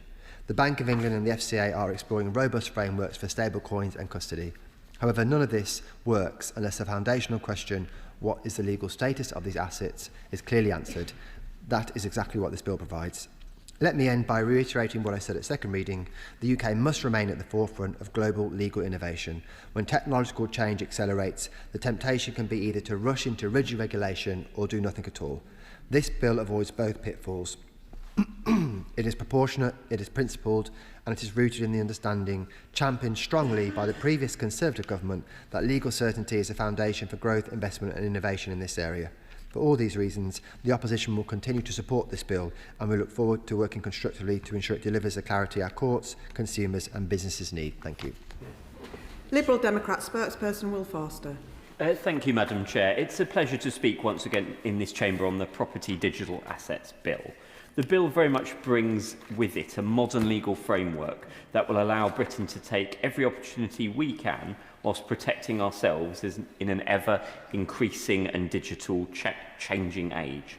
The Liberal Democrats support Clause 1 of the Property Digital Assets Bill. It states that a thing, including a digital or electronic thing, will not be deprived of legal status as an object of personal property rights merely by the reason of the fact that it is neither a thing in action or a thing in possession. This clause responds to the development of new types of assets such as crypto tokens, which challenge the traditional categories of property in our legal system. In the other place, they scrutinise this legal framework incredibly well, and I'm very grateful for their work. And as a result, we have got a fine piece of legislation for this chamber to discuss today. The digital world is often mired in legal ambiguity around how common law systems treats digital assets. At current, the law recognises primarily two types of personal property, things in possession and things in action. But digital assets, which cannot be physically possessed and often don't count for a claim against another person, don't really fit easily into either category. The need for clarity is imperative. We could risk undermining individual rights and weakening legal solutions in cases involving crypto assets, NFTs or other digital holdings. The bill goes very far in ensuring that digital things are not denied property status simply because they don't fall into the normal categories. Because of this, we are supportive of Clause 2 of the bill as well, as it requires the Secretary of State to publish codes of practice on attributing digital things that confer personal property rights. This clause aims to provide guidance to the courts on how to assess whether a digital asset is the object of personal property rights. Madam Chair, the Liberal Democrats welcomes the government's decision to accept the Law Commission's recommendations. Figures from the Financial Conduct Authority indicate that nearly 12% of UK adults now hold crypto assets, something that I know as the MP for Woking that is raised with me as casework when things go wrong. And that figure of how many of our constituents hold digital assets has nearly doubled since 2021. And yet victims of fraud, those seeking restitution in insolvency, or simply those wishing to assert ownership, often over what they rightly hold, have been operating in a murky legal landscape. This bill leaves room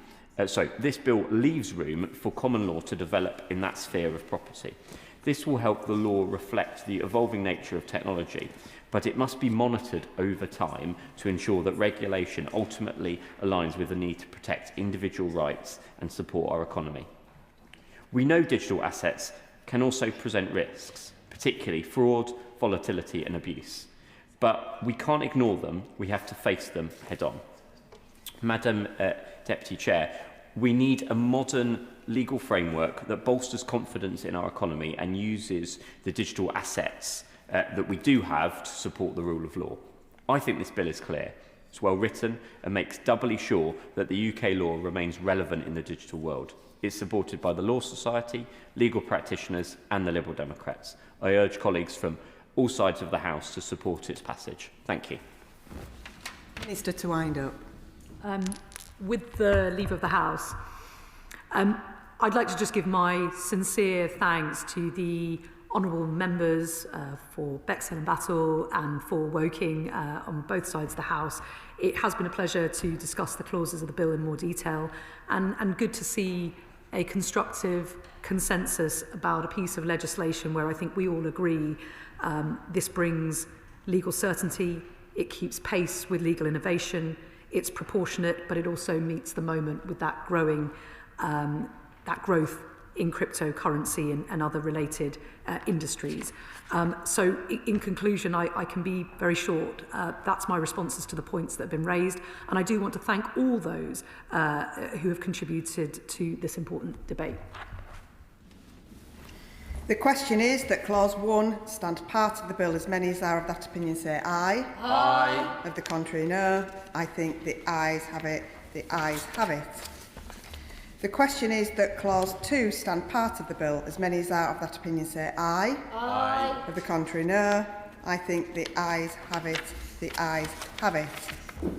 Order, order. The question is that I do report the bill to the House. The question is that I do report the bill to the House. As many as are of that opinion say aye. Aye. Of the contrary, no. I think the ayes have it. The ayes have it. Order, order.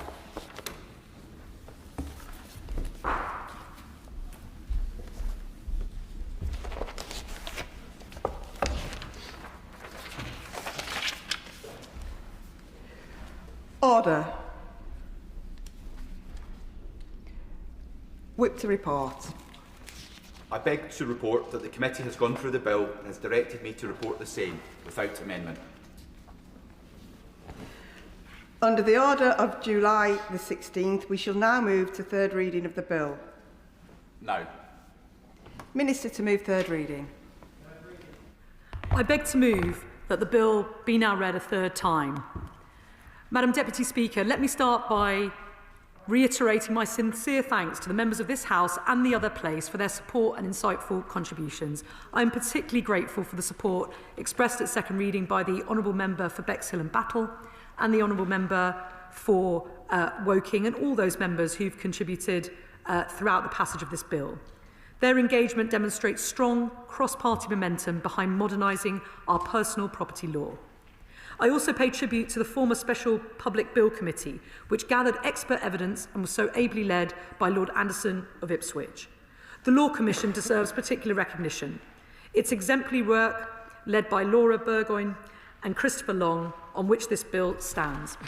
Their engagement with stakeholders has been gold standard and really demonstrated the benefits of coherent law reform, transparent, expert-led and deeply consultative.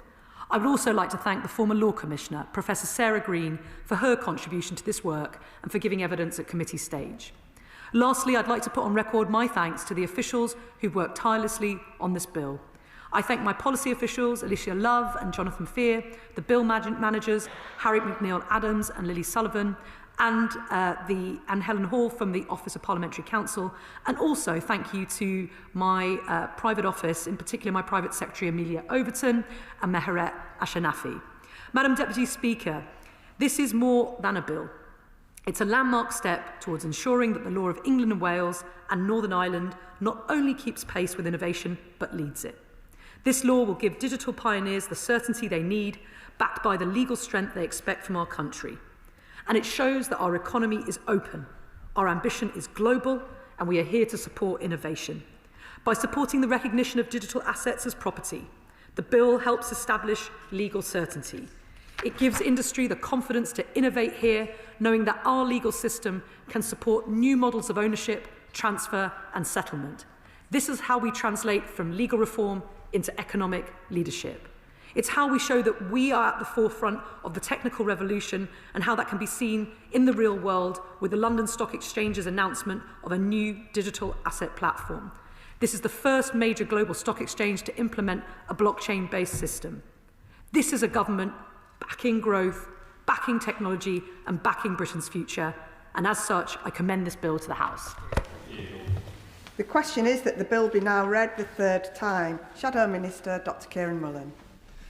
Thank you. I rise simply to put on the record my thanks also, particularly for the Public Bill Committee and the diligent work of the Law Commission. I think, yet again, we see the great benefit our state machinery and our apparatus as a whole derives from having the Law Commission and the work that it does. And yeah, I don't have anything further to add.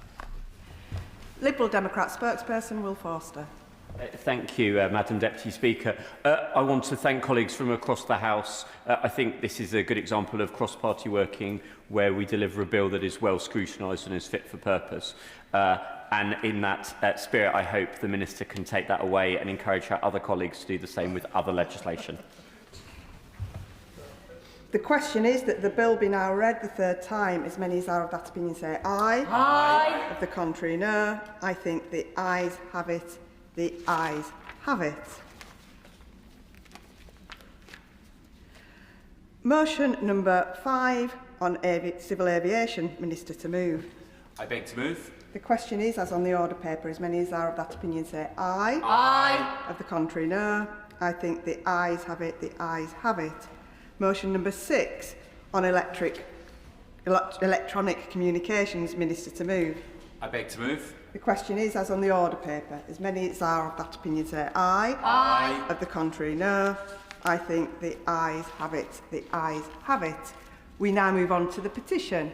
Petition, Mims Davies. Thank you, Madam Deputy Speaker, and I rise on behalf of the 279 constituents from Crawley Down in my constituency of East Grinstead, Uckfield and the Villages, and the further 370 who have signed this online. And I present this petition, Madam Deputy Speaker, as I most specially present it on behalf of Joy, an elderly constituent who risks being cut off and isolated should this unwanted and warranted development take place. The prayer of the petition is as follows. The petitioners therefore request that the proposals to potentially demolish the existing dwellings in Woodlands Close and create a significant new access road serving potentially 48 additional homes is inappropriate and would cause significant harm to the wider local community. Further declares that the scale of the proposed development is out of keeping with the surrounding area, that residents would be subjected to noise and disruption, and that the affordable housing mix of the proposed development is inadequate, that Woodlands Close could not accommodate the volume of traffic which would arise from the development, and that the development would risk harming the heritage asset of the Grade 2 listed Burley Cottage and the natural environment, and that the public consultation regarding this proposal was inadequate and has not taken into account the significant amount of flooding risks and topography. The petitioners therefore request that the House of Commons urge that the government do encourage Mid Sussex District Council to withhold planning permission for this development to protect the wider local community in Crawley Down, and in particular any homes impacted by this significant road layout change which will isolate one dwelling in particular. Yeah.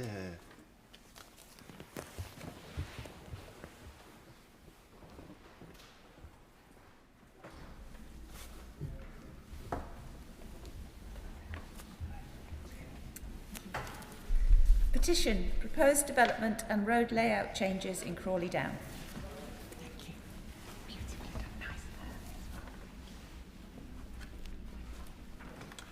I beg to move that this House do now adjourn.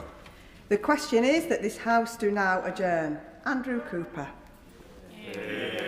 Thank you, Madam Deputy Speaker. And from a debate about the personal property rights on crypto tokens, we move seamlessly into a debate I'm proud to have secured on railway station accessibility, specifically at Northwich in my constituency. And my thanks go to you and Mr. Speaker for giving me the opportunity to talk on this. This is a long-standing issue that affects not just disabled people, but the entire community in Northwich. For more than a decade, the station has lacked any step-free access to its second platform, leaving many passengers effectively cut off from half the station and unable to complete their journeys. As we all know, rail travel is not just about getting from A to B, it's about connecting lives and communities. Our railways provide essential links for people who might otherwise face isolation and exclusion, offering vital access to employment, learning and healthcare, and keeping us connected to the people and communities that matter most. They are the backbone of opportunity and helping people participate fully in society. By doing this, railway services drive economic growth, strengthen social cohesion, and improve the health and well-being across the country. But these benefits only matter if everyone can use the network with confidence. And that means removing the obstacles that make rail travel challenging or impossible for some people. Accessibility is not an optional extra. It is fundamental to ensuring that our railways serve every passenger regardless of their needs. That is not the case at Northwich Station today. Since 2013, when the old Barrow crossing was removed, passengers have had no step-free access to the Chester-bound platform. If you cannot use stairs, you cannot get to it. On that point, of course. I'm grateful to my honourable friend for giving way, and I share his concerns about accessibility in train stations. We had a very similar issue at Alfreton train station where after 20 years of campaigning by Labour councillors, I was fortunate to be able to open the new lift, allowing accessibility from one side of the platform, from one platform to the other, only in July. But we still have a similar issue at Langley Mill train station. So I understand my friend's concerns, and I wonder whether my honourable friend would join me in urging the government to make accessibility at our train stations an absolute priority of this government. Drew Cooper. Oh, I thank her for her intervention, and I certainly congratulate the work done by her and her councillors in securing that improvement. I, of course, agree with her entirely, and I'm sure the Minister on the front bench has heard what she said. As I was saying, if you cannot use stairs, you cannot get to the Chester-bound platform. There is no lift, no ramp, just a steep footbridge with 41 steps. And this means that wheelchair users, particularly people with limited mobility, elderly passengers, parents with prams, and anyone with heavy luggage are all put at a disadvantage, or worse, locked out completely. For some, this means missing trains. For others, it means giving up on rail travel altogether. When we talk about building stronger, fairer communities or encouraging greener travel, we have to make sure our public transport is open to everyone. A railway station that only some of us can use is not truly public transport. It's exclusion by design. I've spoken with residents who are unable to visit family, attend job interviews, or enjoy a simple day out because they cannot use their local station. Local charity Disability Positive has highlighted how disabled passengers are being denied equal access. One user told them they had to be driven miles to another station simply to start their journey because Northwich was a no-go. Others are forced to rely on staff-organised taxis to get between stations, turning a simple journey into a logistical headache. While Northern Rail do their best to accommodate passengers, that is not a real solution. It's a workaround for an infrastructure failure. It does not offer dignity or spontaneity. It just underlines the problem. And let's not forget, this is happening at a station with about 65,000 people living within 5 kilometres. Northwich is not a minor rural stop. It is a key part of the Mid-Cheshire line. Yet we have a station that in practice only serves part of the population. What makes this worse is that we had the perfect opportunity to fix it. In 2021, the gable end of the station building collapsed onto the station's Victorian canopy, causing major disruption and narrowly avoiding killing 3 people. Part of the station building had to be demolished and rebuilt, and has in fact yet to reopen 4.5 years later.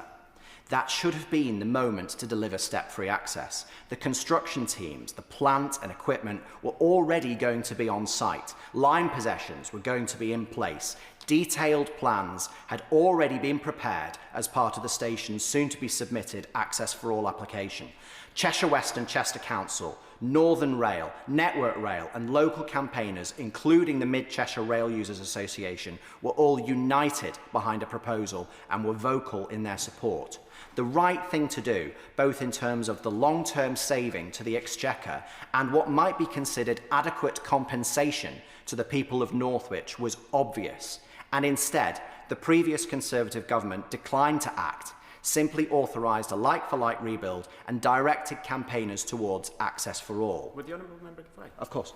I'm grateful for my honourable friend for giving way, and he points to frustration that I feel in Weston-super-Mare and lots of the campaigners in Weston-super-Mare feel, where we've seen missed opportunities over and over again to give people the basic dignity of access when it comes to travel. So I'm really pleased that we in Weston join the people of Northwich and Alfrington when we are getting that accessible travel. Would you agree with me that accessibility must be included by design right at the very start of any of these processes that we are looking at? I thank him for his intervention, and I absolutely would agree. I think if we're going to give people dignity, then we have to make sure that we're catering for everybody's needs.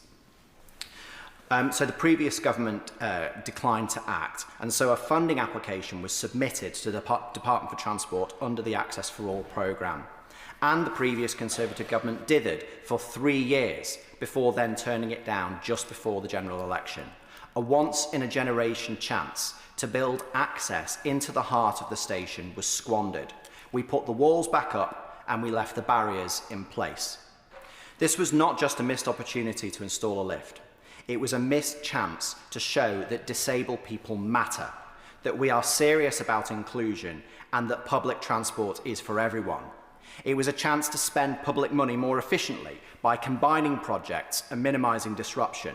Instead, we let it slip through our fingers, and the result is that Northwich Station remains inaccessible for many people, a neglect made all the more galling by the £99 million underspend on Access for All in Network Rail's Control Period 6.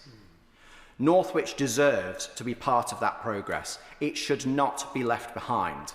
Every year of delay means more people excluded from rail travel, more opportunities missed, and more money wasted on temporary fixes. That is simply unacceptable. I welcome the government's plan to establish Great British Railways, and I recognise that structural reform takes time. I also welcome the very recent publication of the roadmap to an accessible railway, the commitment to end the short-term stop-start approach to delivering step-free access, and the £373 million committed over 5 years for Access for All projects, and I'm sure the Minister will talk more about that shortly. This is a significant step forward, and I commend the government's genuine commitment to inclusion. But I also say this: warm words are not enough. Funding must follow need, and few stations in the country demonstrate that more clearly than Northwich. So I ask the Minister directly, will the Department publish the process for how stations will be submitted for consideration for delivering step-free access following the roadmap's publication? Will the Minister set out a timescale for when this will occur and when communities can expect the next batch of stations for improvement to be announced? Will he consider Northwich Station for inclusion in the next round of Access for All projects, ensuring that stations like ours, overlooked and underserved for too long, are given the priority they deserve? And will he commit to working with Network Rail and the train operating companies to ensure that in future, when rebuilds or refurbishments take place, accessibility improvements are delivered at the same time? We cannot afford to miss opportunities like that again. We cannot afford to leave communities behind. Accessibility is not just about ramps and lifts. It's about dignity, independence and fairness. And it's time that Northwich had a station that reflects those values. So let's make sure that no one in Northwich is left behind simply because the station wasn't built with them in mind. Let's put that right. Let's deliver a railway that works for everyone. Thank you. Minister. Thank you, Madam Deputy Speaker. It is a privilege to respond to this important debate on accessibility at Northwich Station. It is an issue which clearly has a massive impact on Northwich community and the local travelling public, regardless of their mobility, their age, or the fact that they are travelling with heavy luggage. Many of Britain's 2,581 railway stations were constructed before modern accessibility standards were established, making them challenging to navigate for many disabled people. My department's recent accessibility audit found that approximately 56% of stations are step-free. It might also be helpful for me to explain that around 66% of the 1.3 billion journeys that take place on the network every year are between these step-free stations. This is a significant piece of progress compared to where the network was just a few years ago, but we still have a long way to go. I would also like to assure my honourable friend and other honourable members that accessibility is an absolute priority for this government. And once it's fully established and operational, it will be a critical importance for Great British Railways. We are absolutely committed to delivering accessibility improvements, allowing more people to travel easily, with confidence and with dignity. We also know that the experience for disabled people when travelling on the rail is too often falling short of what is expected and what passengers frankly deserve. And that leads me on to our recently published Rail Accessibility Roadmap, which ensures we remain on track to deliver improvements both to facilities and to the little things that create the better passenger experience.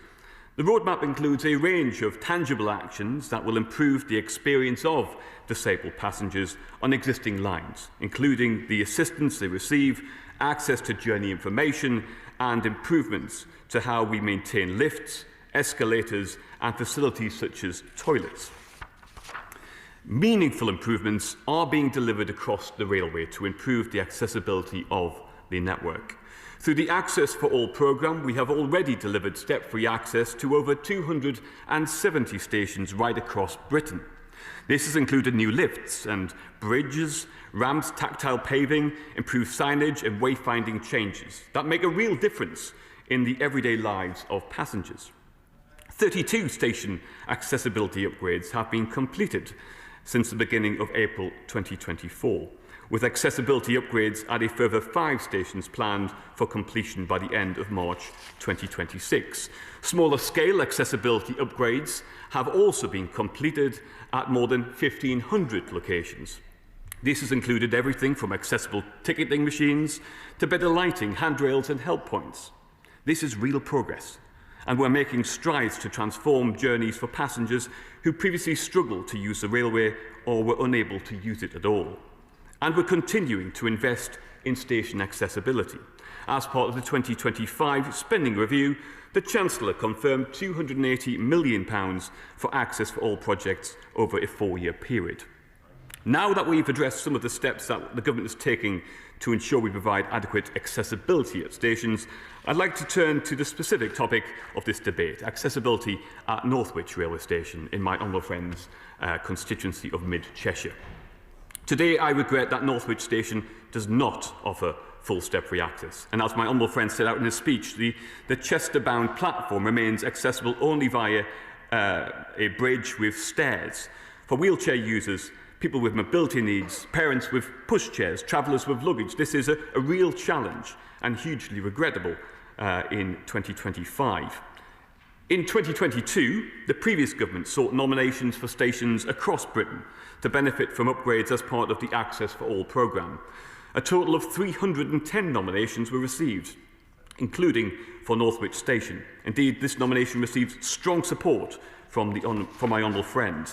The previous government announced that the initial feasibility work would be undertaken at 50 of these projects. And as my honourable friend knows, Northwich Railway Station was not one of those stations announced. Of course, it's not for me to comment on decisions made by the previous government, but I absolutely recognise his disappointment and frustration with that decision. In his speech, my honourable friend spoke clearly and passionately about the gable end of the station building collapsing into the Victorian canopy and the immense disruption it caused to users of the station. As he observed, this created an opportunity to deliver step-free access at Northwich Station. And again, I recognise my honourable friend's frustration that such an opportunity was not taken under the previous government. Let me now respond to some of the specific questions my honourable friend put to me in his speech. First, he asked whether the department will publish the process by which stations will be submitted for consideration under future rounds of the Access for All programme. Our recently published Rail Accessibility Roadmap includes a clear commitment to reform the Access for All programme as part of establishing Great British Railways. As colleagues may know, the Railways Bill recently had its first reading, and as this progresses, we'll be able to provide a clear timeline for reforms to the Access for All programme. But please be assured of our commitment to transparency and for a reformed, more efficient approach to this programme. I will indeed. I thank my honourable friend for giving way. He's making a compelling case about why the government is so insistent on making all stations accessible to ensure that everybody has access to public transport. Would he share my frustration, therefore, in Worcestershire, in my hometown of Redditch, where plans for a new redeveloped station have been cancelled by the local reform-led council, which was about bringing the station up to compliant standards for accessibility, just at the same time when this government has pledged hundreds of millions of pounds to improve cross-city lines via the Midlands Rail Hub? Would he share with my frustration and urge the County Council to think again about the redevelopment plans? Minister. Look, I do indeed share your frustration, and the frustration of, I suspect, hundreds of your constituents, of the honourable members' constituents, who will continue to have challenges using the rail network. We're very much committed to delivering a more accessible rail system, and I'm sure you'll continue to make the thoughts of his constituents loud and clear to that local council. So second, my honourable friend asks about the timescale for the next tranche of access for all stations, which will be announced soon. Network Rail have completed feasibility studies on the 50 stations selected by the previous government. And in the coming months, we'll announce which of these will progress. Third, my honourable friend, shall indeed. Farnsworth. I'm grateful to the Minister for giving way, and it's very exciting to hear the proposals going forward from Network Rail, and I wonder whether the Minister could give us some more information on how we as local constituency MPs can support our local communities in pushing forward with the campaigns to have our stations included in that, because as you heard me say, as the Minister heard me say earlier, it took 20 years of campaigning by very committed local councillors, Labour councillors in Alfreton Town Council to get the measures put in place in Alfreton so that everybody can enjoy access to the train station. But we do still have a train station in Langley Mill, which is much simpler to resolve. But I'm being told by Network Rail that whilst they're not against doing improvements there, it depends on footfall. So we sort of have a little bit of an issue between more people would be able to use the train station if it was accessible, but it's not going to be accessible unless there's more people using it. So I'm in a bit of a catch-22, and I would very much welcome advice on that. Minister. I thank my honourable friend for her intervention. Look, we've seen some great examples across the country where local stations have managed to attract third-party funding. But what I will do, what I am able to do, is to volunteer the time of the rail minister. I'll make sure he reaches out to have a one-on-one conversation with my honourable friend. Third, my honourable member asks whether Northwich Station will be considered for the inclusion in the next round of accessibility funding. Given the powerful case that he's made today, I would fully expect that Northwich to be considered for future rounds of access for all funding. Indeed, the limitations of the current station and the benefits that step-free access would bring, which he set out so clearly today, are exactly the sort of factors which I would expect to inform bids for future rounds of funding. Finally, my honourable friend raises the important point of ensuring that when stations are refurbished or rebuilt, accessibility improvements are properly considered for delivery at the same time. And I share his disappointment that under the previous government, opportunities to deliver such improvements at Northwich Station were missed. I'm happy to commit today to my honourable friend that we will write to the Chief Executive of Network Rail asking him to consider if accessibility is sufficiently embedded in planning and delivery, and to consider how these arrangements can be strengthened further as we move towards the full stand-up of Great British Railways. So during the course of this exchange, we've addressed some of the important issues and considerations around rail accessibility. And drawing on the example of Northwich in my honourable friend's constituency, we've discussed missed opportunities under the previous government to integrate accessibility improvements. Let me finish by reiterating that this government is absolutely committed to developing a rail network where accessibility is incorporated from the outset, not just as an afterthought. And this is demonstrated in the £280 million of funding the Chancellor has made available to the Access for All programme through the recent spending review. I thank my honourable friend for leading this important debate, and I also thank him and other honourable members for their patience as we continue to move towards a more accessible rail network that works for all passengers. The question is that this House do now adjourn. As many as are of that opinion say aye. Aye. The ayes have it. Order, order.